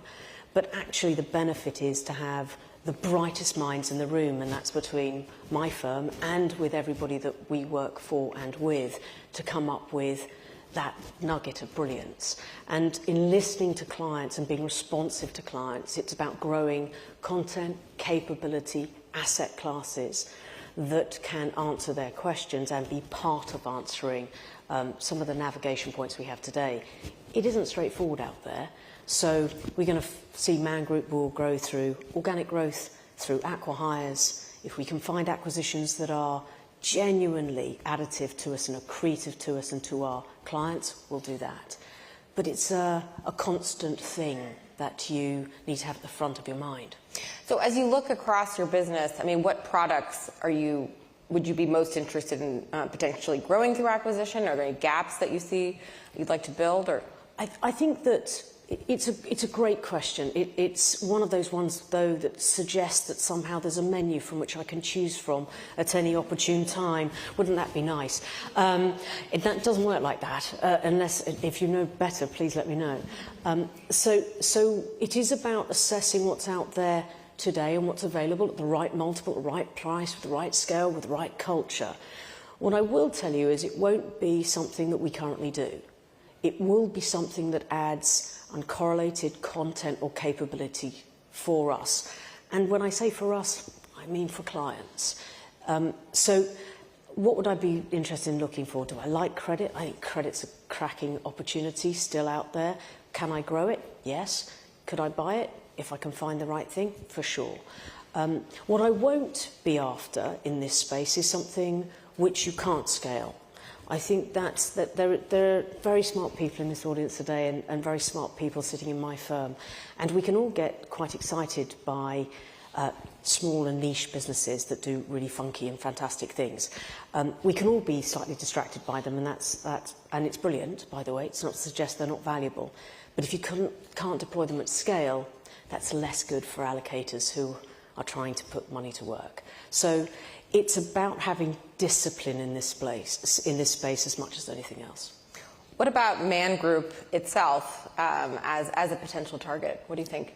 I think that I sit in this rarefied position of the CEO of this business, and it's a cracking business. It's been around for a while, you just mentioned, and my job, apart from anything, is to make sure that it is around for a lot longer. It is full of smart, capable people. We have a diversity of content that is exciting and provides answers. So my focus is less on that question and much more on how I continue to grow this business. I do not come into work every day and think, I know, is somebody going to knock on a door today? I come into work every day and I think, what can I do for my clients? So you brought up the people. We've talked about the competition for assets. Yeah. How fierce is the competition right now for talent in your business? Huge, massive. It's always going to be that way. The competition is in every part. If you want the very best people, you have to recognise that you have to provide them with an environment and a space and an offer that makes them feel great about coming into work every day. So the competition is fierce, but actually I feel quite good about Man's positioning. So from a discretionary or fundamental investing perspective, do the platforms have an attention of war, of a tug of war, of great capability? Absolutely. But are there things that make it different? Is this just about money at the end of the day? Listen, we work in financial services. There's a value proposition here that everybody lives with. But I would wager that most people in this audience, if not everybody, could go and get another job tomorrow. Maybe they could go and get a slight increase in their comp tomorrow. But most people in this audience will also think about the culture they want to live in, the value set they're alongside, whether they can grow their capability in their business. If you're an investor, whether you have sources of capital that come from more than one place. You'll think about the tech that you have, the operating platform you have, the access to clients you have. You'll think about whether you want a global stage or not. In other words, this talent piece is not a binary thing either. If you're a technologist, you like dealing. My experience, we have about 650 of them, self-identified technologists in some form or other, quants or data scientists or modelers or developers. They love being and having access to the very best technology. They want to be put in a box, and they love solving real-world problems and challenges. That's what we do every day when we come to work. So you're giving the brightest minds the best capability to solve real-world issues that are very, very hard. That's exciting. And if you do so in Man Group in the way that we do, which is in an open architected way, so there's this thing called GitHub. If you haven't seen it, go look it up. It's quite exciting. Technologists get very excited by it. So GitHub is effectively like it's like one of those things where you do Travelocity thing. That sort of you assess whether something's been good or not, and you get stars and ratings by how much you've shared in this open architected world. And the GitHub rating for Man Group is ridiculously high for an asset manager. I mean, it's higher than most investment banks. That's because our developers are out there in that community, in an open architected space, getting access to the smartest minds to fix real problems. So it's a long-winded way of answering a question, which is Is the competition fierce for talent? Yes. But is there a really exciting opportunity set in there where if you want to attract the brightest and the best and retain them and inspire them because we need them to do our job every day, you can do that. Mm-hmm. So you brought up technology, and obviously Man has a long history and it's very much known for its technology. I mean, how are you thinking about AI, both changing the investment industry right now and specifically Man going forward? So AI, we sort of started to talk about it like it's a brand new thing, haven't we? Yes. It's just not a brand new thing. There's a bid offer at Man Group at the moment of whether it's 10 to 15 years that we've been using AI. So not new. ChatGPT, that's a newish thing. We have now Man GPT. That's very. You can tell who maybe named that. Because technologists aren't necessarily good at exciting new names. Anyway, so Man GPT. And we use any advanced technology, but we've been using machine learning. We have this a relationship and have had a long relationship with Oxford University, Oxford Man Institute, where we've been at the forefront of machine learning and AI more generally. We use NLP, we use large language models. We are looking at lots of efficiency that come out of this generative AI space. You'll hear about co-piloting. Let's be clear, when you have co-piloting, you effectively allow the AI to help you develop your coding, right? Our pickup level is probably about 20% of that's suggested in the co-pilot coding, okay? Just by way of a reference point. Does it help you combine non-linear signals more quickly and more effectively than you've been able to before? Yeah. Does it allow you to have smarter sentiment analysis? Absolutely. Do we have robotics through our operations functions? I can give you any number of different use cases of how we deploy this technology, all away from actually the other stuff we do, which is looking at data signals, looking at tick capability, looking at the ability to find alpha or new markets or more opportunities in that space. What I'm telling you, though, is not making investment decisions. I was going to say, what are its limitations from your standpoint? There are a few of them, right? I mean, the wonderful thing about having 650 plus technologists and 35 years of heritage in this space is you have really skilled people who know both the capabilities of these tools and also know the limitations. And that's incredibly important. You've probably heard of hallucination, and in this context, not in the context you might have heard of it in a desert, but within this context too. So the interesting thing about generative AI is it wants to please you. It's a bit like a puppy. If you throw it a stick and it goes and collects the stick and it comes back. So, and then you say, but it's the wrong stick, and it goes, okay, I'll go and find you another stick, and it goes and gets you another stick, and then you say, no, it's still the wrong stick, and off it goes again. It does that. So it fills gaps for you. I suppose the way I think about it is this. There are tremendous skills and capabilities in technology that have been developed for other industries. You have the most extraordinary neurosurgeons out there using these most skilled tools now, which reduce the margins of error. However good that technology and that capability is, you still do not want me operating on you. I would suggest that would be a bad outcome for you and probably for me. The skill of these tools is to be able to put them in the hands of people who understand them, who can use them and understand their limitations. So are we excited by new tools? Every day of the week. Will there be a next one, a new one next year and the year after? Mm-hmm. And will we adopt them? For sure. And do I have high confidence in the people that I have sitting at Man Group who know how to use them for the benefit of our clients and know when to stop using them because they no longer provide benefit? Every day. So as you think about your outlook, this is our last question here. I know we're running out of time. For next year, what are the biggest risks to the upside and the downside from your perspective? I think it's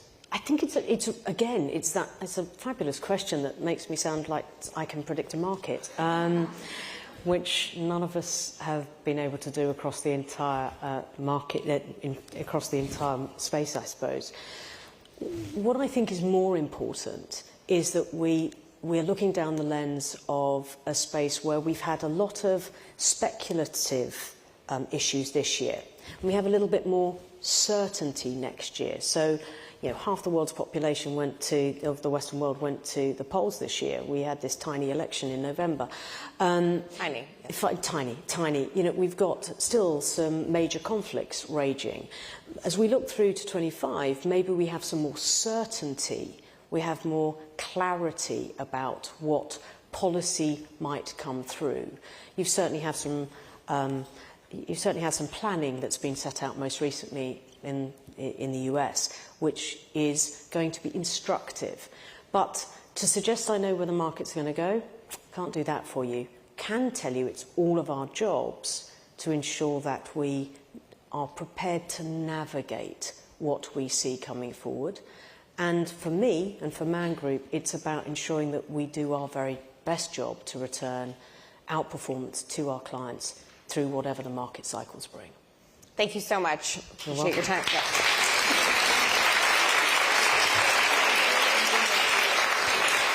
So we're going to take a short break now, so please join us back here at 11 a.m. for a conversation with Ana Botin. Thank you. I got you.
we do see a lot more desire for investors, for individuals to drive their own financial decisions, to be a lot more responsible for how they manage their money, rather than delegating that to a financial advisor, for instance.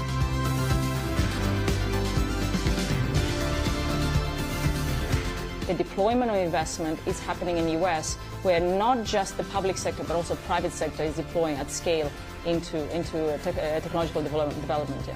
The drivers from growth, I would say, is probably dependent on the inhibitors. And as I said, as much as some of the emerging markets will benefit from AI, the ability to lead the innovation in AI, it's probably limited because, as I said, those data sets are just available in certain languages, and that's important to process, to have successful AIs. You need to have large databases, and I would say not from the application point of view, but from the ability of EM to drive the evolution of AI is probably going to be more prohibitive. Please welcome to the stage Ana Botin, Executive Chair of Banco Santander, for a conversation with Bloomberg's Francine Lacqua.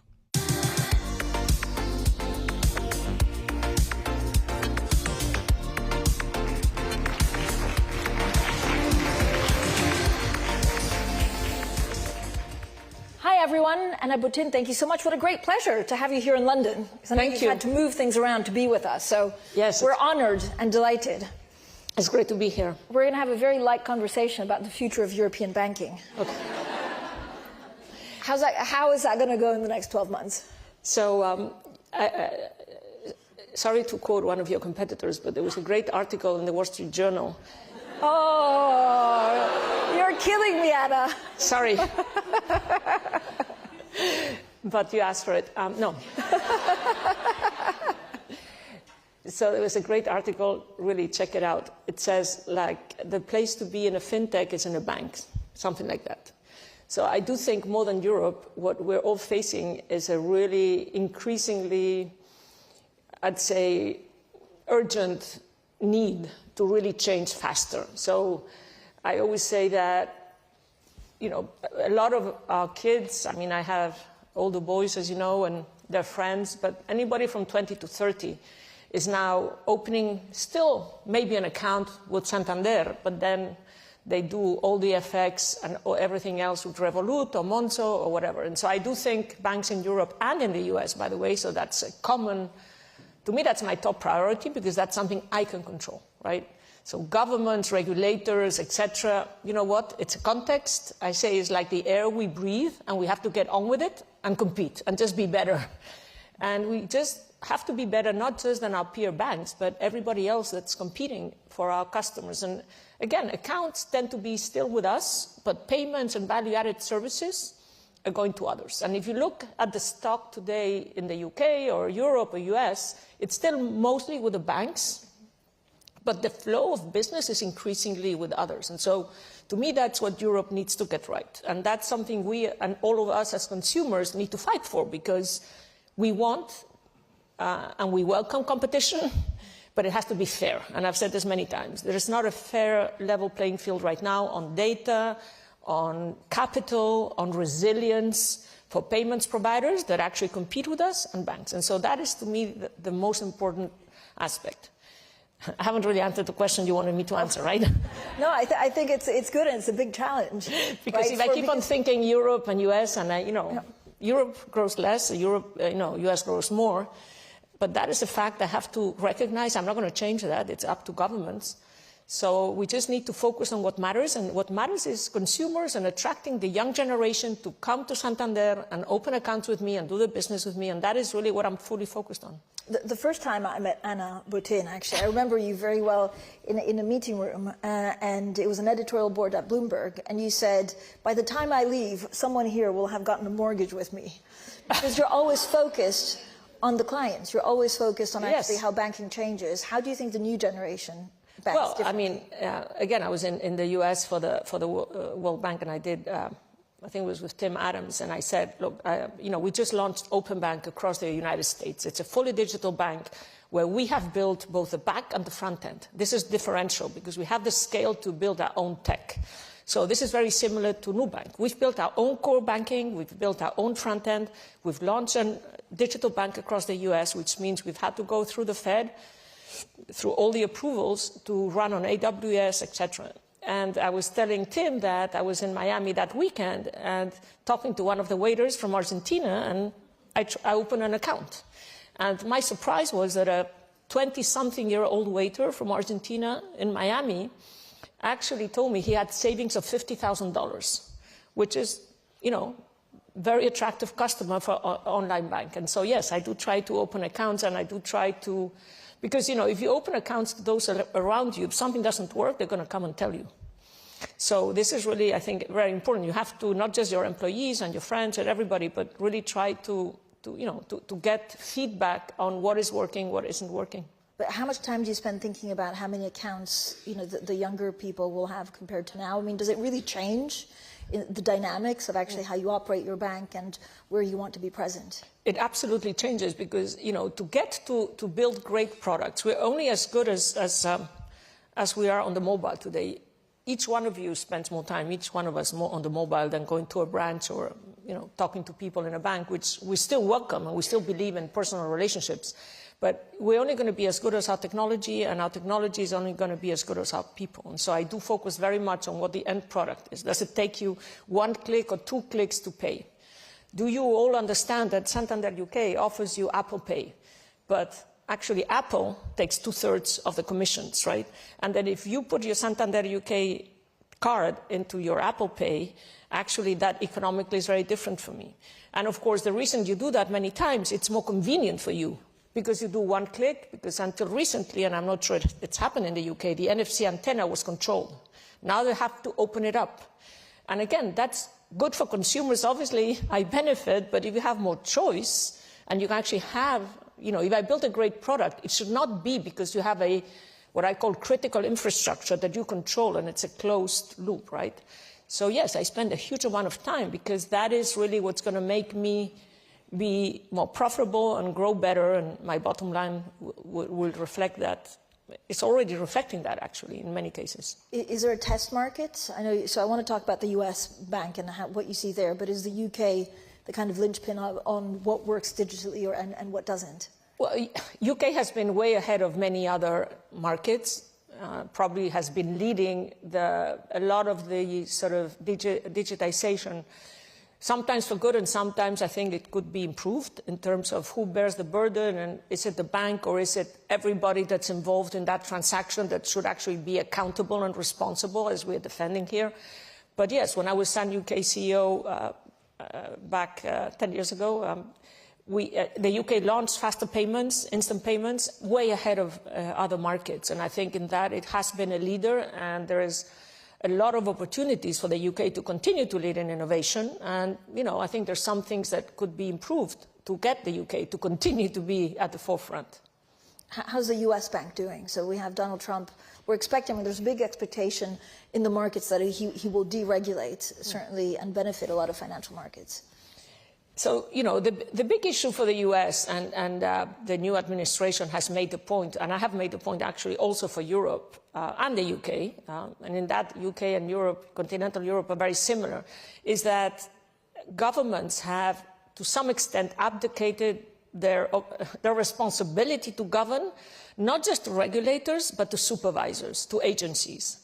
And this is a huge issue, right? Because we elect governments to actually make the rules, and we then have agencies that implement the rules, but they should be consistent with the mandate. And a lot of these agencies, and even more in Europe and in the UK than the US, are actually interpreting those rules in such a way that they're de facto making new rules, which is not why we put in place the agencies, right? And there's a famous Chevron ruling that you must have seen, which actually points to that. So my fear is that, and you know, I do think our biggest substantive issue in the US, but even more in Europe, is that, actually much more in Europe and the UK than the US, is that, you know, we need to assume risk. We cannot protect each one of us individually from everything that could go wrong, whether you buy something in the supermarket or health or from a bank, because then you're actually getting the opposite effect.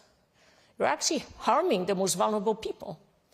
You know, there's a lot of issues in the UK with conduct.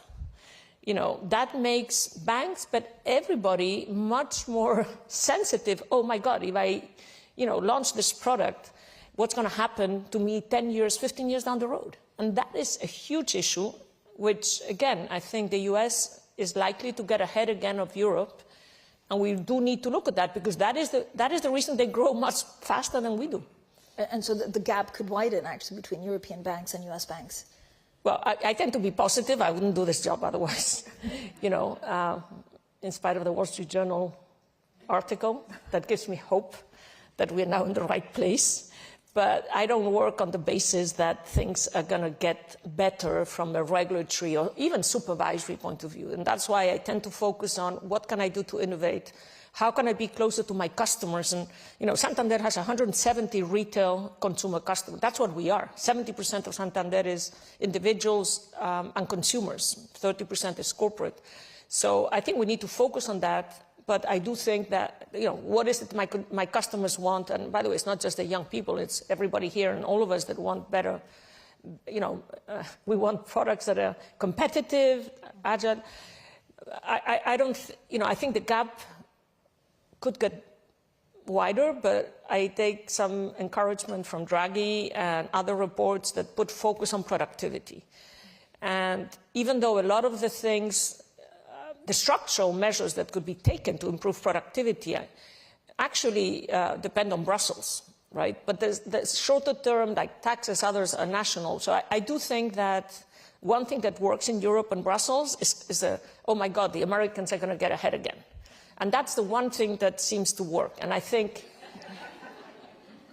I mean... Healthy competition. Yeah, healthy. US has grown like double Europe in the last 20 years. I mean, it's unbelievable, right? And so you know, again, I still believe the European system is the best. And I always say there's a range of options. If you're on the right side, Europe is by far the best model. But right now, we're not there. We're on the other side. So there's, hopefully, we go to the other side, and then we have amazing assets, we have people, you know, infrastructure, the social economy, but we need to understand it all relies on growth. And growth comes from investment. By the way, banking, and I'm not just talking my book, 90% of lending in continental Europe to SMEs comes from banks. So either we, you know, understand this very basic issue, that's what's going to lead to investment and growth and jobs and productivity improvements. So we really need to fight for that. You're close to your clients, being individuals or also, you know, some of the companies that you service in Europe. Are they worried about tariffs? Are they worried about refinancing? Well, I mean, you know, companies vote with their feet, so to say, right? And so if you look at the IRA, which has been, you know, labeled as pro-American and anti-Europe. I mean, if you really look and talk to the companies, and I do, my customers, they say it's been designed in a way that incentivizes anybody, whether American or non-American, to invest. And if you do well, then you get some benefits. And so if you look at what our customers are doing, they're investing more in the United States than in Europe. So that should tell us something, you know, it's the carrot and the stick, right? In Europe, we believe in the stick. US believes more the carrot and the way they designed that. So yes, I do think that investment right now will, as it is now, will continue to favor the United States. But again, we have identified the issue and we just need to act, right? And I do think, as I said, that this competition with the US is one of the things that might make us move. Is Europe overbanked? Do we need cross-border consolidation? Well, you know, if you as a company are in a market that doesn't grow too much and you're already sort of the biggest or one of the biggest in your country, the only way to grow is actually to do in-market consolidation. That's what we're seeing right now. Cross-border consolidation right now in Europe is very hard. The numbers just don't work, right? And we saw that in the crisis, you know, 15 years ago, right? You know, if you have a euro, but when there's a crisis, the euro becomes the euro in Germany and the euro in Italy, you know what? It doesn't work. And there's many other things that we need to fix.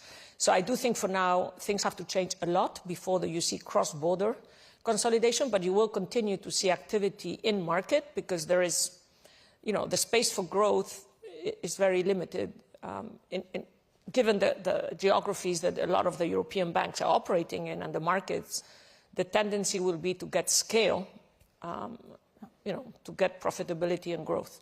But this, I mean, will we ever see a proper banking union in Europe? And is that something that should be a goal as, again, Europe faces many challenges? So banking union requires that, first, it's hard to have further consolidation without some kind of fiscal alignment. Second, banking union requires North and South to understand that, there is a cross guarantee effectively, which we did sort of with COVID. And I think that is something that can be discussed now, but it would probably take longer. I do think there will be, other steps taken in the next, hopefully, few months. For example, securitizations, which has been discussed for years. It seems now that's something that we're moving on. So I do see signals that we are understanding that we actually need to do things, not just have a great diagnosis, but take action. What do you see happening in emerging markets? Look, the big issue for the world is, and I was with a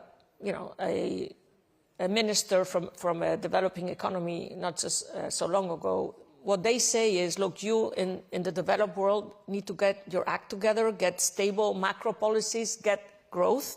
That's the best help you can give emerging markets, right? And that's not happening. You look at the climate transition. What we're doing with the climate transition is not a transition, but we're saying green is good, brown is bad. But you know what? The world is brown, right? And if we pretend to impose our rules from Europe and, rich countries to developing countries, that's not going to happen, right? And so what we're seeing is a lot of these policies that are well-intentioned, but are not considering what now is called the Global South. So that's something we need to fix. The climate transition is a transition. It's not like green is good and brown is bad. It's like we need to finance the brown to become green, and that means, and by the way, emissions are going to go up. And somebody has to say that somewhere, and the question is that they go up less and we invest more in the transition. We help countries, emerging markets, and people in developed markets that cannot afford to have a new home or improve their, energy, go to renewable, it's too expensive and so on. But going back to emerging markets, I do think there's much more growth, and like Latin America, where, as you know, we're the #1 bank there, I think there's a huge opportunity. There's, just 2 countries, Brazil, Mexico, and Chile, are 370 million people. These countries will do better, and as I say, I think not all developing economies are the same, but in Latin America, which I know well, I always say the lows are always being higher. You have stronger institutions, their accounts, national accounts look better than they have ever looked in general, and they're putting in place the right policies. So I do think there's differences, but I think what emerging markets need is that we understand first that we cannot just, expect everybody to do the same as we do in Europe, and that they need more time and they need different policies, and that has to be paid for. And second, that the best help we can give developing economies is to have, relatively stable and higher growth and low rates in the developed world. So would they be ready for Trump tariffs? There's a concern of, Trump tariffs hitting inflation, hitting a lot of these economies, but also a higher dollar.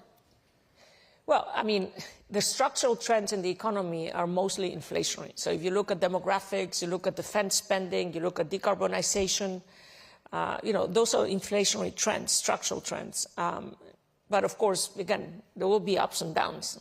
You ask me, what are the biggest uncertainties in the world right now? Is energy prices, what happens with energy prices, what happens with very high levels of government debt in general in developed economies, and of course, geopolitics, we're just discussing, which have been a source of stability for many years, now are a source of instability. So I think those are the issues that we need to understand better. How does that play out in markets, but also in customer behavior? Is it, does it take the first half of next year to truly understand what people are worried about and how they behave in trading? Well, I mean, again, looking at the positive side, we were super worried about a hard landing, right? And actually, it's a pretty soft landing, right?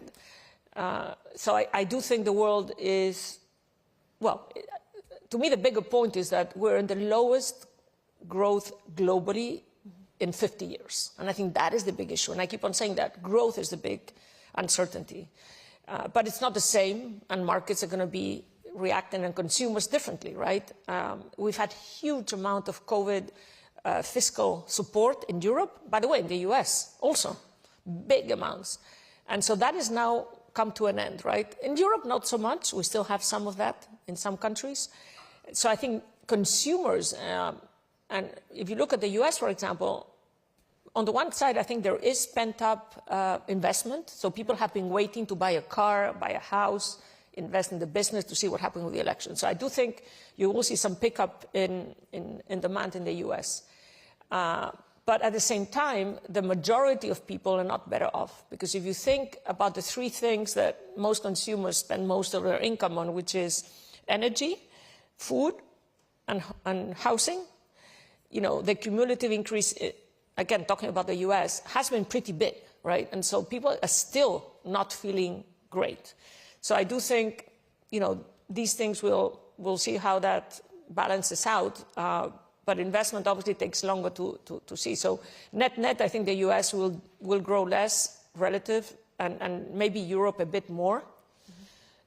I think tariffs are going to be very targeted and will be one by one, and let's see what happens. I mean, you know, Europe buys a lot from the United States.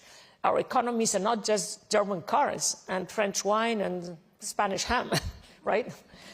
That would be not bad. Right. That would be pretty good, right? Pretty good. A German car, Spanish ham, and red wine from France. Spanish red wine is pretty good too, by the way. Better value for money. Check. No, but seriously now, so our economies are services. Who do we buy services? And nobody has done this, and I've asked a couple of people in think tanks in the US to look at this. If you think about 70–80% of the economy is services, what are the services we buy in Europe? Who do we buy them from? American companies. I was going to say UK. No comment on that. Yes, but they're far, you know, quite far. So no, I'm serious. You know, all the services, you know, banking services, wholesale banking services in Europe is mostly American. You know, all the tech services, all the digital merchants that are taking space from the high street, they're all US. So, you know, I think Europe has a strong, very strong position in terms of, guys, yeah, we might sell you German cars, and by the way, now it's Chinese cars. You know, but putting that aside, the economy is services. Services are dominated by American companies. And so I don't think the discussion is as obvious as it seems. And, but net, I do think with or without tariffs, this is inflationary. And by the way, the reason I'm much more optimistic about what happens, and hopefully we understand that we need to do something. I do think we're at a crossroads. I think we know what has to be done. And there are opportunities like the green transition technology that we can actually invest and improve productivity, right? And again, you know, competition is the best, like, you know, the best incentive, and at least that's the only thing I've seen that works in Brussels. So I do think that we might, you know, do the right things and make the right choices, which have to be pro-growth. What would be, a final question, what would be the biggest difference that the EU could make? Is it something on, you know, finance and supervision to align with the US, or a new energy policy? Well, you have to choose one, or can I have two? One. So the one thing that's relatively, and I say relatively easy, both for the UK and for the EU, is that, and this has to come from governments, is the mandate.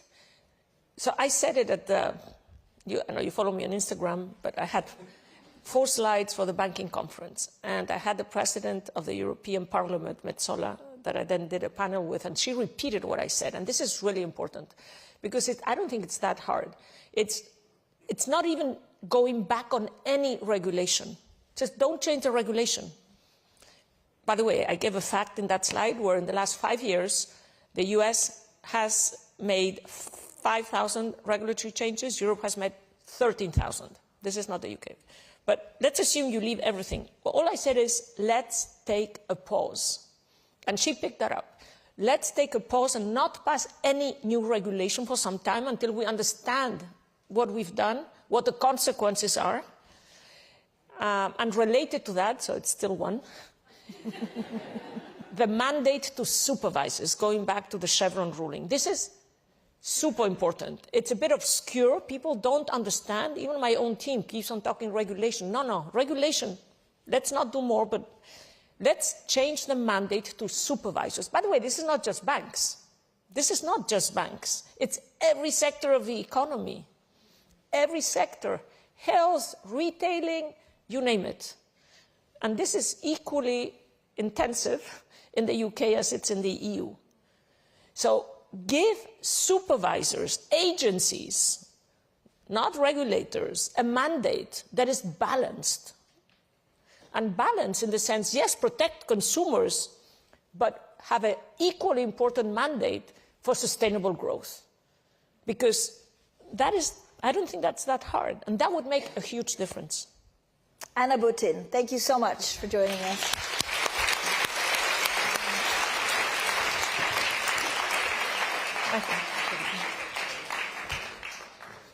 Please welcome to the stage Malin Norberg, Co-Chief Investment Officer of Asset Strategies at Norges Bank Investment Management, and Paula Volant, Vice President and Chief Investment Officer at the Rockefeller University, for a conversation with Bloomberg's Sri Vidya Bhaktavatsala.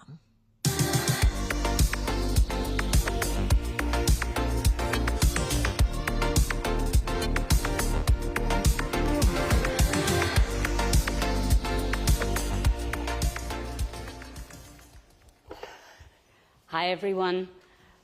It's been about a quarter of a century since David Swensen wrote what's a cult classic in these circles, at least, Pioneering Portfolio Management, in which he talked about the importance of diversifying assets, risk management, as well as non-traditional assets for boosting returns. These precepts and these ideas are ever more relevant today in a world of shrinking public market returns, volatility, and geopolitical risks. And I have with me two investors from very different institutions who allocate assets in very different ways, although they both have a very different philosophy to managing assets. Their goals and how they're navigating some of the current challenges in the investing landscape they're united in some of the challenges that they face. And I will, I have with me Malin Norberg from Norges Bank Investment Management, one of the largest sovereign wealth funds in the world. The fund manages about more than almost 2 trillion in assets now. It keeps growing every quarter. And 1.5% of the world's listed assets, if I'm not mistaken. Every listed company from Apple to Nestle. And I have with me Paula Volant, who manages the endowment for Rockefeller University, with about $2.7 billion in assets, a very, very different kind of investor, with more than 2/3 of the portfolio in alternative assets, including venture capital, private equity. So you can tell already there's a real difference in how these two institutions manage assets. With that, I was going to give, just to sort of set the stage a little bit, I was hoping that each of you can give us like maybe a very quick elevator pitch on how you manage your money, so that the audience has a sense for where you're coming from. And then we can dive right into the program. Do you want me to start? Yes, please. Well, thank you. It's such an honor to be here. And the prior speakers have been really inspirational. I have always been in the endowment space. I started at Yale University, where actually I helped David Swensen write Pioneering Portfolio Management. I then went to Botín College, which when I started was about 425 million and ended at 3 billion when I left in 2021. The way I manage is I was trained by David Swensen, and we can talk about the changes to the Yale model. But I run a diversified portfolio, and as you said, about 2/3 is in alternatives. We have venture capital, private equity, global macro, hedge funds, and also we do real estate, real assets, so a very diversified portfolio. The one difference is I worked at Bowdoin College. At Rockefeller, it's a scientific research institution. There's no tuition, so that's different from a university because our balance sheet, it's a third from endowment, a third from philanthropy, and a third from government grants. So I have to have a real focus on liquidity, which I think we'll talk about later. Yeah. Malin? So we're a very different institution in that we manage money for future Norwegian generations. So that's a big responsibility, but it also gives a lot of opportunities. So our investment horizons is basically infinite. A lot of people here have been talking about their clients, and we have one client, and that's the Norwegian Ministry of Finance. So, or 5 million clients, if you count all the Norwegian people. They are the ones who give us our investment mandate, and they also give us our benchmark and what we can invest in. So they roughly decide our asset allocation. If we want new asset classes, new additions to our investment universe, they are the ones who are deciding that in conversation with us. So as it stands, we have roughly 70% of our assets in public equities, about 25% in fixed income, so that's government bonds and corporate bonds, and around 5% in real assets, so real estate and renewable infrastructure. We've seen and we've heard some of the themes that have been raised earlier today. One of them is companies staying private for longer. And I was hoping to ask both of you what impact that's having on the way you invest and how you find companies and investments to put money in. And Malin, why don't we start with you for this, given that essentially the listed universe is sort of what you look at in terms of your investment strategy. How is that playing out for your investment strategy when you see companies staying private for longer? Yeah, so it sounds like I might just be the only one here who are not investing in private markets. But there are a lot of great companies in public markets still. So I think what we have to think about is just why are more and more companies choosing to stay private for longer. And I mean, from my view, there are probably a few reasons. And one is regulation and just reporting requirements. It takes a lot for a company to go public these days. As it's also been clear here today, it's a lot easier for companies to get access to funding.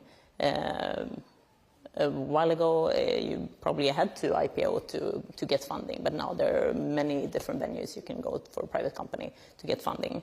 And one thing that I'm thinking about is there an advantage for companies to stay private for longer in order to manage to build the company that you want? Can you, with the public markets getting more faster and more short term, is it easier to create value for a company if you stay private for longer?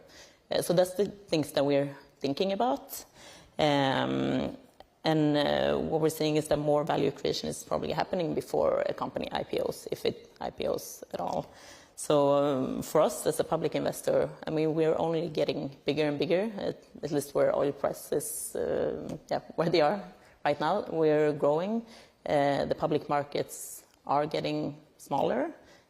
So that means we are invested in fewer companies. Our investments are more concentrated, and there are fewer companies driving our returns.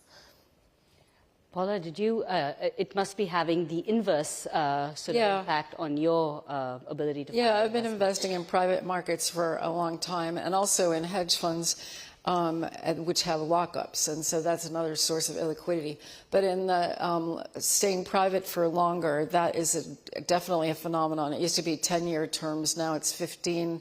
Then there's these continuation vehicles.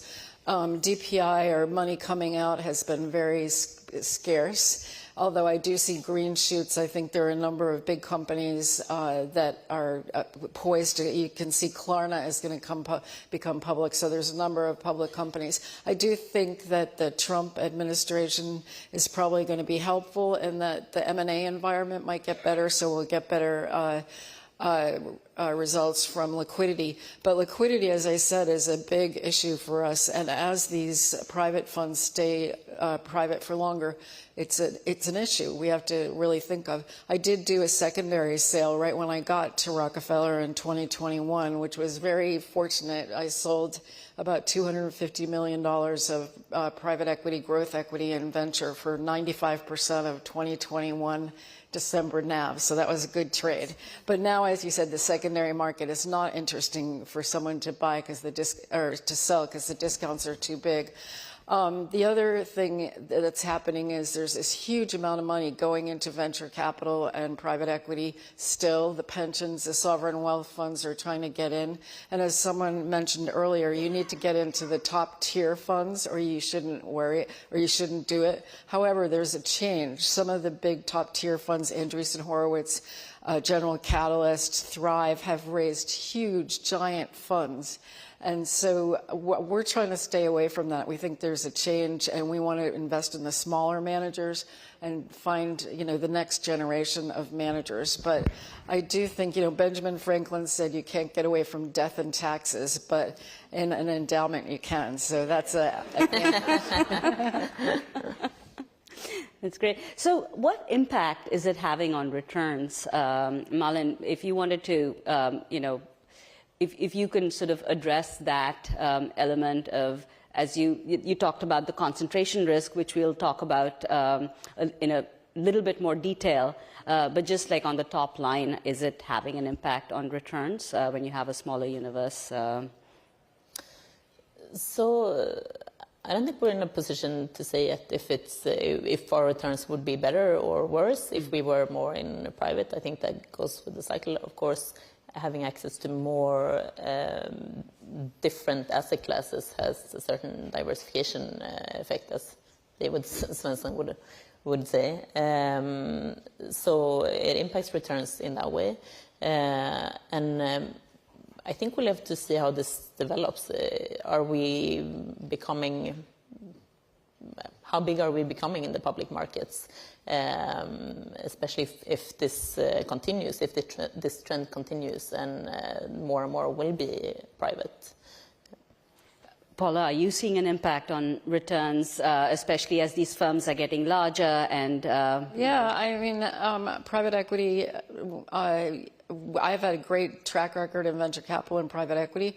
However, there have been a lot of write-downs, and I think someone mentioned that a lot of people overpaid for some of the venture things, and they're having to grow into that. Also, I think a lot of firms or a lot of entrepreneurs are taking money from these, you have solo VCs, you have a whole secondary market, and people are putting money in maybe too early, so they're over capitalized, but private equity venture capital has been a drag on our performance over the last 3 years. However, I think we have really good companies in there, and I think we have great entrepreneurs and creativity in the portfolio.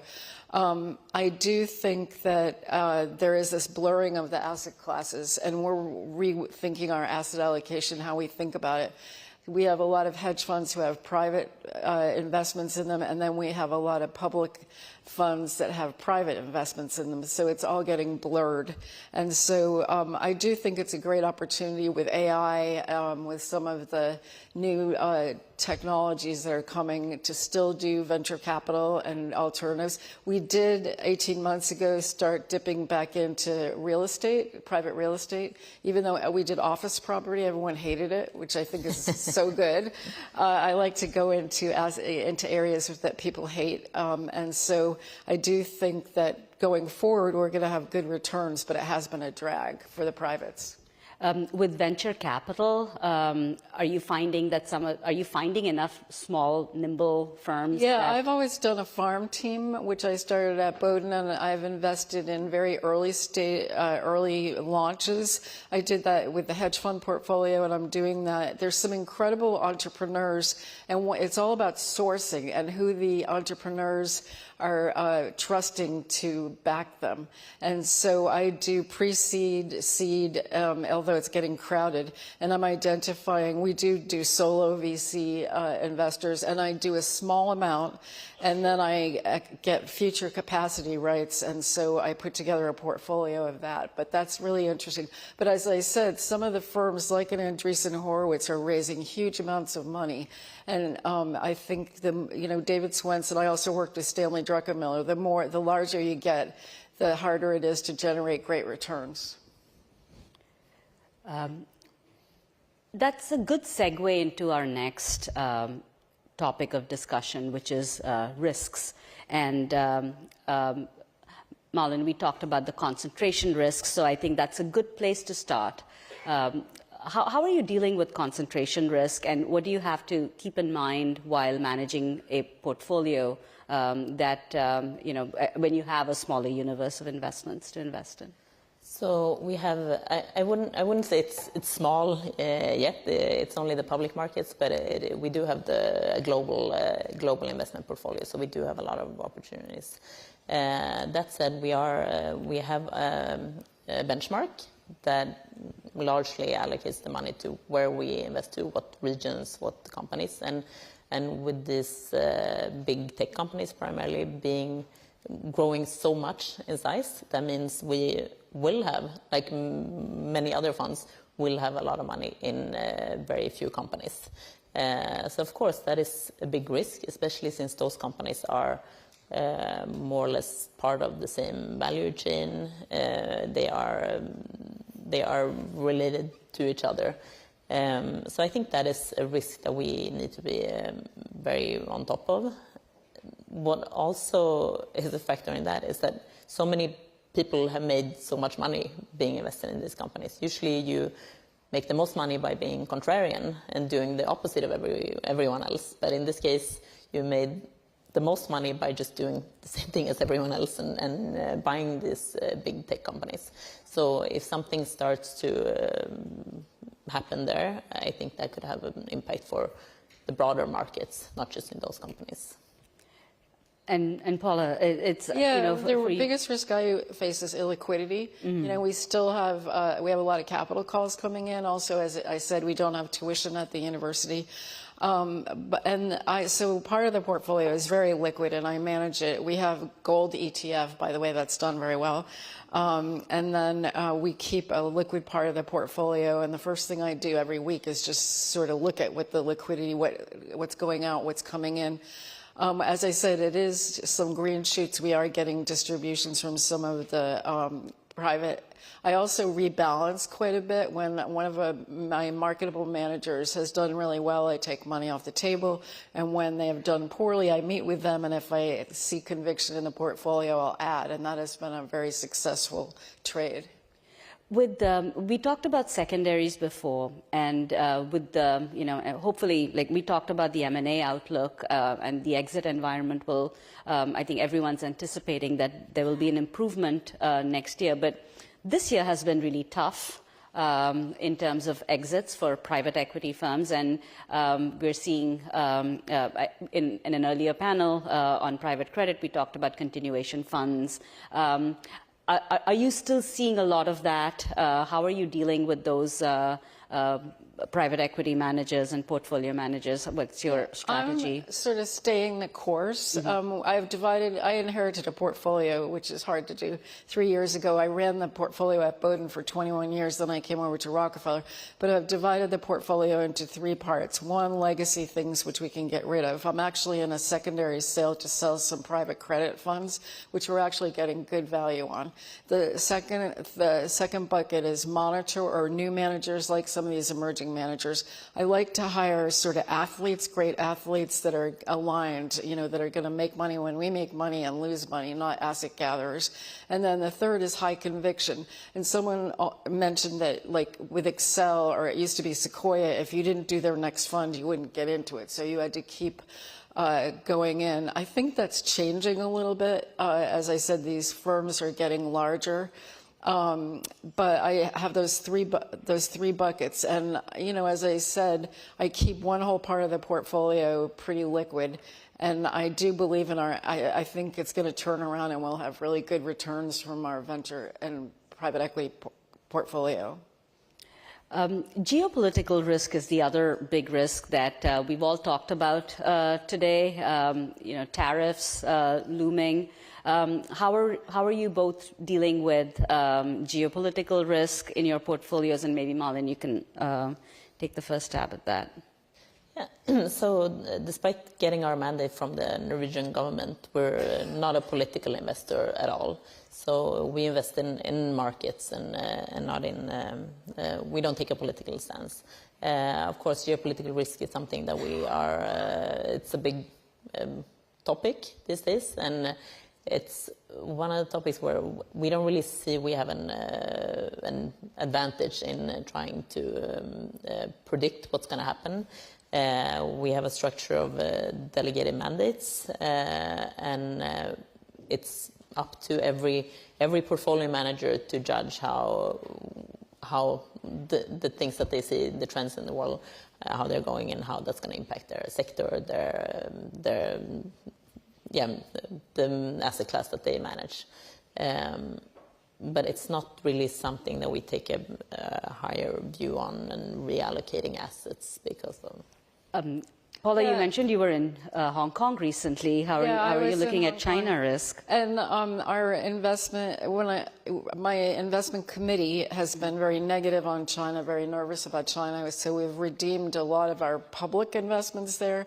I was just in Hong Kong for a week meeting with some of our private managers, and I have to say I was very skeptical going to Hong Kong. I left a little bit more optimistic on China. I know there's all this geopolitical tension there, but it's a huge part of the supply chain. There's very interesting companies there, and so we'll see what happens. Also in geopolitical risk, I think I mentioned the chair of my investment committee, who has just stepped down, was Scott Bessent, who will be the new Treasury Secretary. And so he's the one who recruited me to Rockefeller, and I think he's really smart. I think it's a great choice. I know everyone's worried about tariffs, and we're trying to think, do we need to put inflation assets in the portfolio because of the tariffs? But I also think Scott and Trump are probably going to use that tariffs as a bargaining chip, and it probably will not be as bad. Although in Hong Kong, China is nervous about the additional tariffs coming on, so it was a big part of discussion. But I was much more optimistic on China, and I'm glad I went and spent time there. We've touched on some of these things through the course of our conversation, but protecting portfolios, we talked about rebalancing. Malin, you talked about rebalancing. Paula, you talked about liquidity and looking at the liquidity buffers carefully. And we talked about real estate. So I would like to maybe focus a bit more on the real estate and the real assets part of it. Paula, is that still something that you find we have attractive? about 10% allocation to real assets, maybe a little bit more. A lot of universities are having a lot of student protests, whether it's about Palestine or ESG. Most of the students, they only take 35 students a year at Rockefeller. They're all PhD and postdoc, and they stay in their labs. There's no protesting that there was at Botín. And so we can do oil and gas. And actually, it's been really interesting because all the endowments and a lot of have moved out and can't do oil and gas.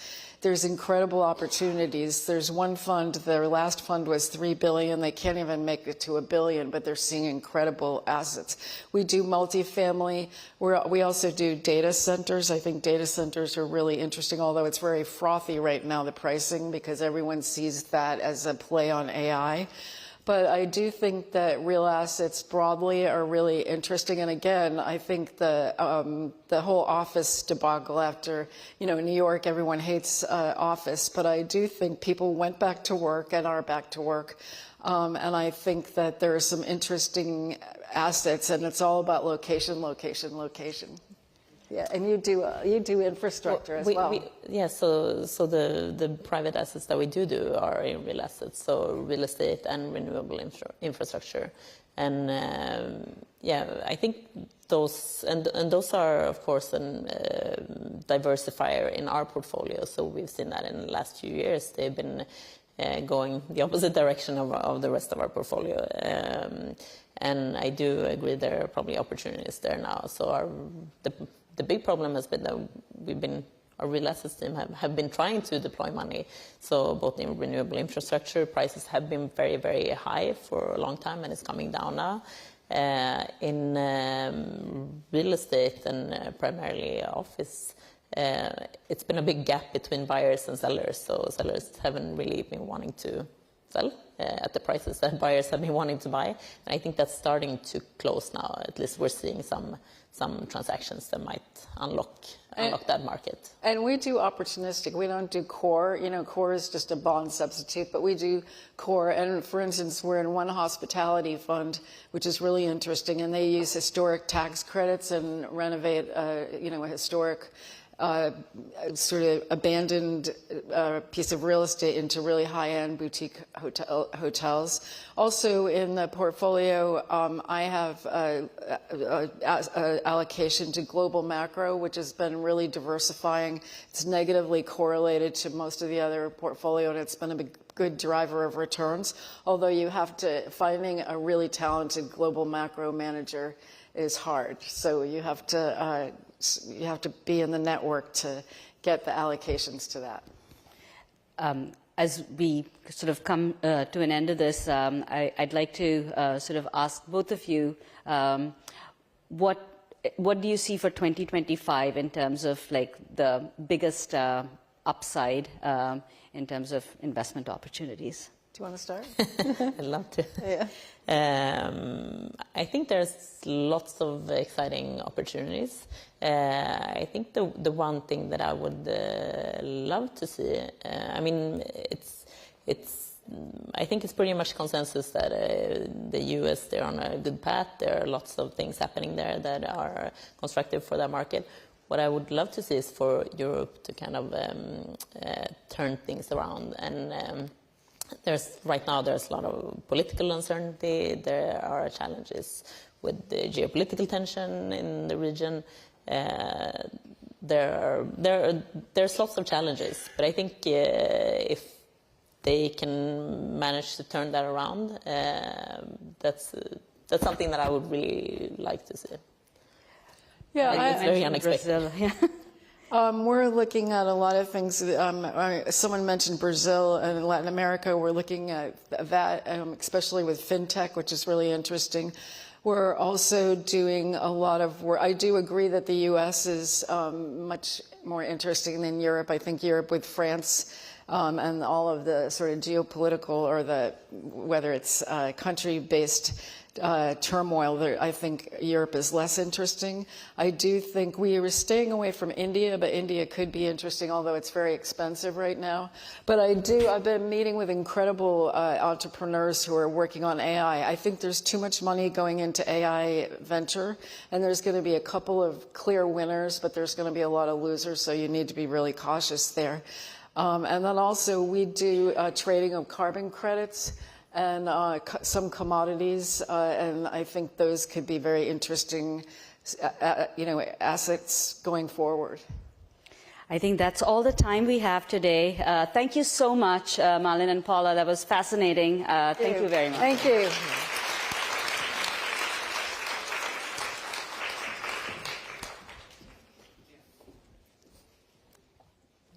Please welcome to the stage Elizabeth Dennis, Head of Private Wealth Management at Morgan Stanley. Ida Liu, Head of Citi Private Bank. John Solitar, Global Head of Private Wealth Solutions at Blackstone. And Fanny Wirtz, Head of the Distribution and Wealth Division and the Passive Business Line at Amundi. for a conversation with Bloomberg's Sonali Bazak.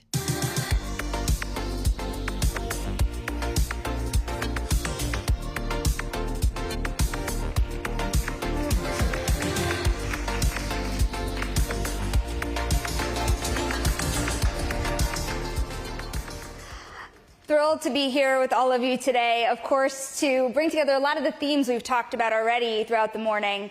But, you know, wealth is the hottest business, so they say. We will talk about wealth, we'll talk about risk, and we'll talk about private assets. With us, of course, we have two major global banks represented, and we have two major asset managers, and they represent trillions of dollars under management. So if wealth is the hottest business, Elizabeth, what is the biggest growth area in your business? Well, Sonali, it's a thrill to be in London with this panel, Fanny, Joan, and Ida. We were saying how we barely have enough chairs for the stage, and what a sign of female leadership. So thank you for including me and being a part of this. We're focused on three key growth areas in Morgan Stanley's Private Wealth Group. The first is the institutionalization of wealth management. What I mean by that is increasingly our clients are really focused on not only our investment prowess, but how we're going to help them in their non-investment areas. They're looking to our private wealth advisors and financial advisors to help them strategize on building out their family office in some cases, or outsourcing that role to Morgan Stanley. So that means they're focused on estate planning, lifestyle services, philanthropy, foundation management. And that is something that has always been a theme, but that is increasingly a theme. And for those larger family offices that already have infrastructure, they're really leaning on Morgan Stanley to think about the operational efficiencies and ways to use the scale of technology that we have and that we've already built to in some ways, either supplement or to replace existing areas. They've been really focused on the operational inefficiencies, in some cases, of running a family office. The second growth area is what we call our workplace strategy. So you know, having covered Morgan Stanley, that we've made strategic acquisitions in what we call the workplace, which is really started with software businesses, both in the private and the public arenas. So we bought a company called Solian that has a software called ShareWorks. And then for E-Trade, that acquisition happened during COVID in 2020, and that gave us access to 40% of the S&P 500 in terms of companies where we're managing their public equity cap table management, whereas ShareWorks was on the private side of the ledger. And what that has done is now we're covering 170 unicorn private companies across the two platforms. We have 5 of the 7, Magnificent 7, and we're really looking to have both the B2B conversation with those companies as well as the wealth management discussion. So we're talking in private wealth to the C-suite of those companies to make sure that they have the right financial advice. And then the third theme that we're really focused on is what we call the integrated firm. So Morgan Stanley is a little bit unique in that 50% of our revenues come from our wealth business and 50% come from our investment banking and markets business. So the ability for us to have investment bankers helping us pitch the workplace B2B relationships and mandates, and also to bring in wealth management advised clients is something that we're really focused on.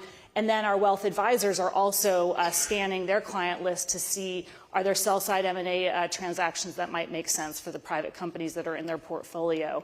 Are there private capital raises where we could be helpful? Are there IPOs that are coming up? And those are really the 3 growth areas that we're most focused on. And I think also technology and private assets in particular, those are themes that you'll see kind of keep coming up throughout the course of this conversation. Ida, how about you? What do you see as the biggest growth area in the global business that you run? Well, Sonali, first of all, it's such a pleasure to be here. And likewise, I'm thrilled to be amongst this panel as well today. So for us, it's really a couple of different things. So first of all, we are in the midst of the largest wealth transfer in history right at this very moment. So $100 trillion of wealth is going to next-gen and millennial clients over the next decade.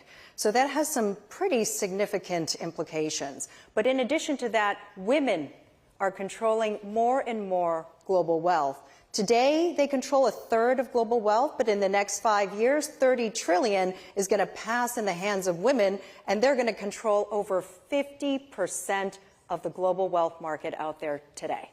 So imagine that when we have a change and a shift to next-gen, millennial, to women, what happens? Well, the preferences for women, next-gen, and millennials is very different. Women care deeply about investing with purpose, investing to make an impact, doing good with their investments. So you're going to see some significant opportunities for us as we lean in and have been leaning in to capturing more of the female wallet globally. In addition to this increase of wealth with our female clients comes the setting up of more family offices and the need ever so more to lean in and educate our female clients around the world, to inspire, to elevate, to make sure that they have the right platforms for networking, learning, and the like. So, Shonali, we have a family office event every year where we bring the largest family office clients together. And over the last few years, we've dedicated a day to women in family office as well, right, to cater to their specific needs as well. So that is by far one of the largest opportunities. The second, I would say, is in private markets and alternative investments. So that continues to play a meaningful role in our clients' portfolios globally and will continue to grow as we look out into the years ahead. Perfect segue, because of course, Joan, at Blackstone, you were very, very early among all of your peers, first really, to dive into the world of wealth from the seat of a large private asset manager. Yep. Fast forward, years later, what is the next frontier? So, like everyone, so glad to be here. Love this group. So I think the next frontier is really growth everywhere is how I would describe it. And so the way to think about it is we're going to continue to expand product offerings, new asset classes. We will expand into additional countries, but even where we're operating, the path of travel is clear that there's going to be greater and greater allocation to privates, which makes sense because it's the biggest part of the investing universe. So if you think about companies, 90% of companies, 250 million or more in revenues are private. Over 90% of commercial real estate is private. And so increasingly the recognition is if you're only investing in stocks and bonds, it's like a pretty narrow pool. I think the path of travel is really that we've already gone from, in my earliest days on Wall Street, the stockbroker, no one uses that term any longer, to an advisor who was choosing funds. And today the conversation is much more around asset allocation. How do these fit inside a portfolio? And so I see a great opportunity for multi-asset solutions and working with CIOs on how to fit these into portfolios. Fanny, how do you see this from where you're sitting at Amundi? Because you have largely the largest part of your assets still in active management, but you are diversified throughout. What is the biggest growth area, whether it be by product or geography? Thank you. And actually, it's very energizing to be surrounded by those women leaders around the corner, and actually all of those women in the room. Maybe just to emphasize, Amundi, we are the largest European asset manager, managing 2.2 trillion, and the largest non-US asset manager in the top 10 worldwide. As you said, we do active, we do passive, we do private markets, but we also do technology. And we are actually being born by raising and helping banks, wealth managers to develop themselves. When I look at what is the growth opportunity, our economy do have structural trends. The first one is that there is a retirement challenge. The number of people aged 60 plus is going to double by 2050, and it's going to be 2 billion people on the population. This is going to put some pressure into the retirement systems everywhere. We'll see some development of DC markets in some countries, Europe and Asia, and we also see some potential opportunities for wealth managers to help all of those private clients to prepare for some retirement schemes. The second, actually, secular trend is the wealth growth. I mean, wealth is growing everywhere on the planet, 5% per annum. It's growing twice as fast in Asia than what we can observe in the US or in Europe, but it's also a very big opportunity for us. And the latest, I would say, opportunity secular trends is what Ida has mentioned, is the wealth transfer. We're getting the baby boomers and the next gens, 70, 100 trillion opportunity, but obviously it's an opportunity to capture. Then when we look at the end clients are not the same, neither. And the way we discuss with them and the way we need to frame our investment possibility and investment offering has to be changed. At first, they want much more customization, actually. And I think that a little bit as mentioned about institutionalization in one sense, but it is a question on how can we make sure we develop the right investment solution for each and every client, and this is where technology can help. The second challenge, and I will say savings habits, is digitalizations. I mean, everyone just now is looking at having our phones to get recommendation on what to buy. TV is making recommendation as well. And this is as well affecting the wealth and investment industry. Digitalization on the wealth side is now representing, roughly speaking, 1/3 of the investments. And actually, it's a question of how can we make sure we democratize investments thanks to digitalization, and as well, how can we make sure we help the wealth industry getting as well more digital to some points. And finally, to make very short, actually, there is a question of retail adoption. We are in Europe here. And when I look at Europe, 40% on average of European investor wealth is still into real estate and cash, and this is a big opportunity for capital markets. One question specific to you, because we have recently reported at Bloomberg that Amundi is looking at on again, off again discussions to buy a large asset manager, Allianz Global Investors, which means that you have a very intimate view of consolidation in the industry. How do you see the industry playing out in terms of consolidation? I'm not going to make any comments on specific areas, but when you look at the industry overall, private and wealth management, but as well asset management, there is a revenue pressure on one side and a cost pressure. And Amundi has always been a natural consolidator of the industry, making both organic growth and as well consolidation whenever it makes sense, getting closer to our clients, getting closer to develop investment solutions for our clients or technological solutions for our clients, and actually having strict financial discipline. We just acquired, at that respect, Exigo, a very tech, actually developed and very performing tech capabilities for wealth manager to help them developing much more discretionary advisor workflow and being able to help them to cope with those digitalization challenges we've been mentioning. Now, I want to go back to a theme that has been kind of pervasive among all of your businesses and pervasive amongst this morning, private assets. It's interesting, Elizabeth, you have a different view of this because of all the unicorns you work with. Yes. What does it mean when so much stock is tied up in private hands among your clients? What do they do with that? It's a great question, and it parlays into what Joan said about the private markets. Whether it's 90% or slightly less than that, I mean, that is, the economy is private. The private markets are driving the real economy. And the historical issue with that was clearly liquidity in the private markets. So we've been doing a lot to try to both increase the amount of deal flow that our clients are getting, because companies are staying private on average now for 12 years. If you compare that to 1999, it was 4.5 years.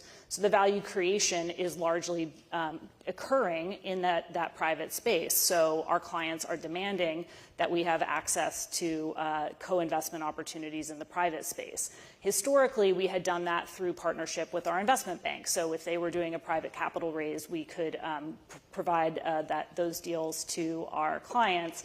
We've actually enhanced that deal flow dramatically, not just from the investment bank, but from 3 other channels. One is the private market space from the workplace. So we're providing tender offers for private companies whose employees are seeking liquidity. They know that their company might not be going public anytime soon, and our ultra-high net worth clients can be the demand for those tender offers. So that's one. 2, our financial advisors are covering private companies and have the ability to source that deal flow. But third, and the largest, is the asset manager community. So Morgan Stanley is the largest distribution platform for alternatives, and partners like Blackstone and many other asset managers have been critical partners for us in finding co-investment opportunities across industries. So we've done offerings for SpaceX and Canva and Altera Mountain Group, and recently a number of offerings in the AI space. And that has been a really nice way for us to engage with our existing clients as well as our new clients. On the workplace side, I would just say it also continues to be a way for us to grow the business overall from that transition from B2B to B2C. And most recently, we signed an agreement with Carta, which is the largest cap table management company in the private space by number of companies. So ShareWorks is the second largest by number of companies. And they chose Morgan Stanley to be their partner for companies that are going to go public because of our experience in that space. And the statistic that they used in the press release was that they have 2,000 private companies that have already done a Series C round and therefore are on a pathway to go public in the not too distant future. Ida, when your clients are coming to you and saying, we want exposure to private markets, what does that mean to you? Does it mean this venture world? Does it mean real estate? Does it mean that booming world of private credit where it has traditionally been more institutional investors getting in? You know, it's a combination of everything you've just said, Shonali, because as you can imagine, many of our clients behave like mini institutions. So they're looking for highly customized investment and direct opportunities, as Fanny was alluding to earlier. So what we try to do is lean in and make sure that they're seeing a variety of different opportunities globally, geographically diverse, and in line with where we see some of the unstoppable trends. I mean, you had a wonderful interview with our CEO, Jane Fraser, where she talked about the partnership that we have with Apollo on the private lending side and the direct lending side. But in addition to that, there's so many unstoppable trends that we're seeing where you can really take advantage of some of these opportunities through the private markets, such as in the tech, AI, cyberspace, as in the healthcare space, when you look at some of the drug discovery and telemedicine companies, as well as looking at clean energy transition and all of the different cycles and various players there as well. Does the lack of liquidity bother them? No, it doesn't at all. In fact, most of our clients around the world are willing, very much so, to pay that illiquidity premium for potential higher returns in the future. And if you look at the average allocation for our clients globally, 30% of their portfolio allocation is to alternative investments. And with our family office clients, that skews up even higher to 40% plus. Great segue. How much should, Joan, a client have in private assets, and how much more liquid can this asset class really get at the end of the day? If the investment side is illiquid, how can you get more liquidity to the investors? Two excellent questions. So on the first, I think it obviously depends on the client, but the question you have to ask really is essentially about illiquidity. How much illiquidity can you take? This is the way institutions think about their allocation. So if you look at the highest performing institutional investors, which typically are the foundations and endowments, they allocate more than 50% to private investments. And why shouldn't individuals allocate that same way? But that would skew to the wealthier clients. For others, they probably can't put 50%. But could they put 10%, 20%, 30%? Many CIOs are recommending somewhere between 20, 30. But if you actually do the modeling and the math, again, based on your illiquidity tolerance, you get to over 50% is optimal for enhancing return, enhancing yield, and enhancing diversification with stocks and bonds. Your second question is about how do you get more liquidity, and I'm not sure that you want to. Because I think what you want to do is capture the illiquidity premium. And the spread of performance is pretty significant over a long period of time, whether it's private equity versus public equities, private credit versus fixed income, or private real estate versus publicly traded REITs. Better yield, better return, and lower volatility. Now, I would say the open-ended funds, which are more commonplace and more accessible, and it's a way for investors beyond the ultra-high net worth to access, those do have liquidity features. They're not mismatched, however. They typically have caps on liquidity, and you have to know that when you're investing. But even just think about private credit, even if you weren't redeeming, I mean, today those can generate 10% yield, so that is liquidity in your portfolio, and it's a way to think about it. Private real estate today can generate yields of, let's say, 4.5% to 5%, and it's tax efficient. typically, and so the equivalent tax equivalent yield would be much higher. That's a form of liquidity. And many of the structures offer monthly and quarterly liquidity. And that pretty much spans every asset class. So it's infrastructure, private equity, private credit, so I think we're here. I think we've arrived. Have we arrived? You were talking about how most of your business is still active. You do have a private pocket. It's significant. How fast is that growing, and how much do you see an intersection between the types of products? Do your active managers want to be in that private pie? Actually, private is growing as well within Amundi, and we recently acquired private markets firms, which is called Alpha Associates, to continue to develop further. I think what I've been outlined by my co-panelists is that at first there is structural demand for private markets. We've been living historically in a zero or low yield environment where there was a need to source from diversification and much more yield towards generating returns for our clients.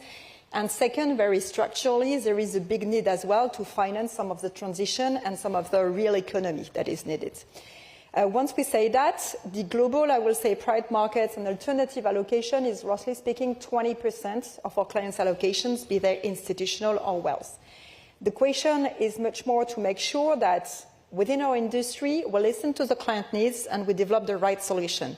And it's, as John said, it's a question on how much you allocate within public markets and private markets, what is the level of diversification, but as well is what is the level of liquidity needed by the clients.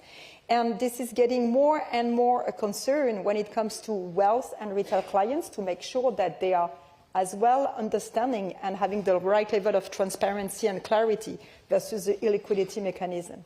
So all in all, as always, it's a question of listening to the clients and defining the best asset allocation, understanding what is the risk the client is willing to take, what is the liquidity is willing to undertake, and what is actually the return is willing to have. Now, with the last 5 minutes of the conversation, I want to talk to each of you about what your clients are saying, because between the sheer mass of funds under management and the number of clients you manage, certainly it's a volatile world that they're navigating. Elizabeth, what's the number one risk that your clients are looking at right now? So I'll answer that from the perspective of how they're managing their families.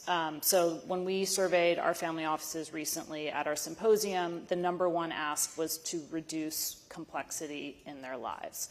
And you could interpret that in a lot of different ways, but number two and number three, shortly after complexity, were around operational risk, and then third, shortly after that, was family dynamics. To me, they're all kind of interrelated.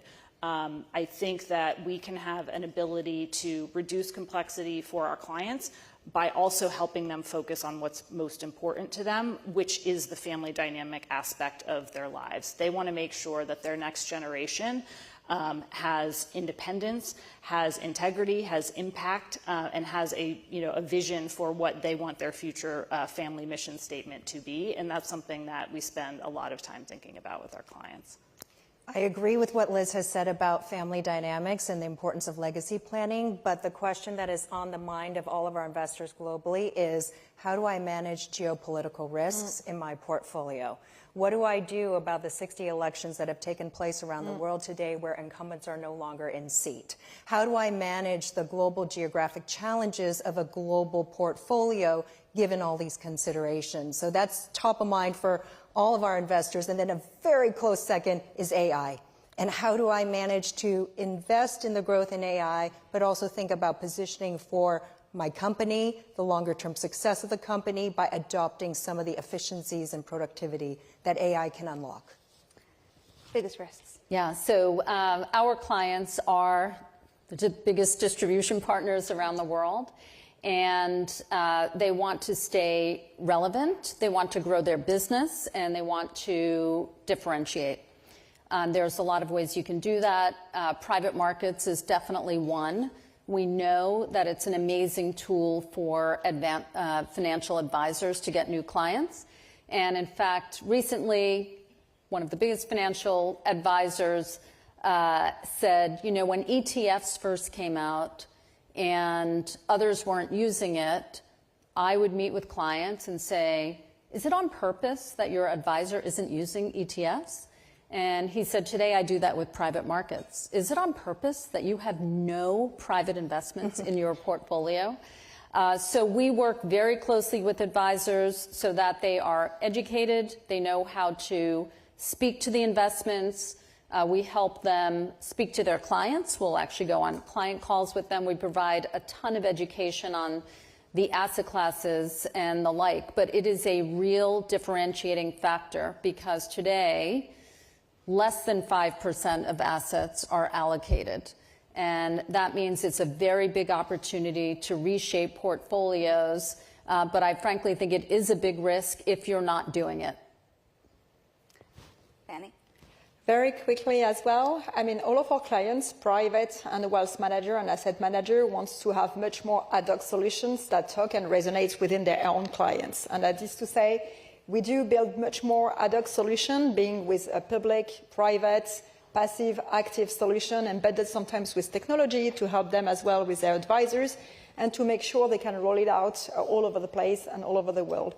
That's one side. And obviously on the investment side, geopolitical and managing actually portfolio in those environments is getting a concern, just like climate transition, not specifically about climate itself, but how it will affect corporates and how corporates will need to adapt, and as well to be able to mass customize through technology and digital investments. That is a topic. Thank you all for joining us. This was the perfect way to cap the end of the year. A lot to think about, certainly. That wraps our morning programming. And so please join us for lunch and networking just outside the room. If you're attending the lunch breakout, we have Policymaking in a Dangerous World.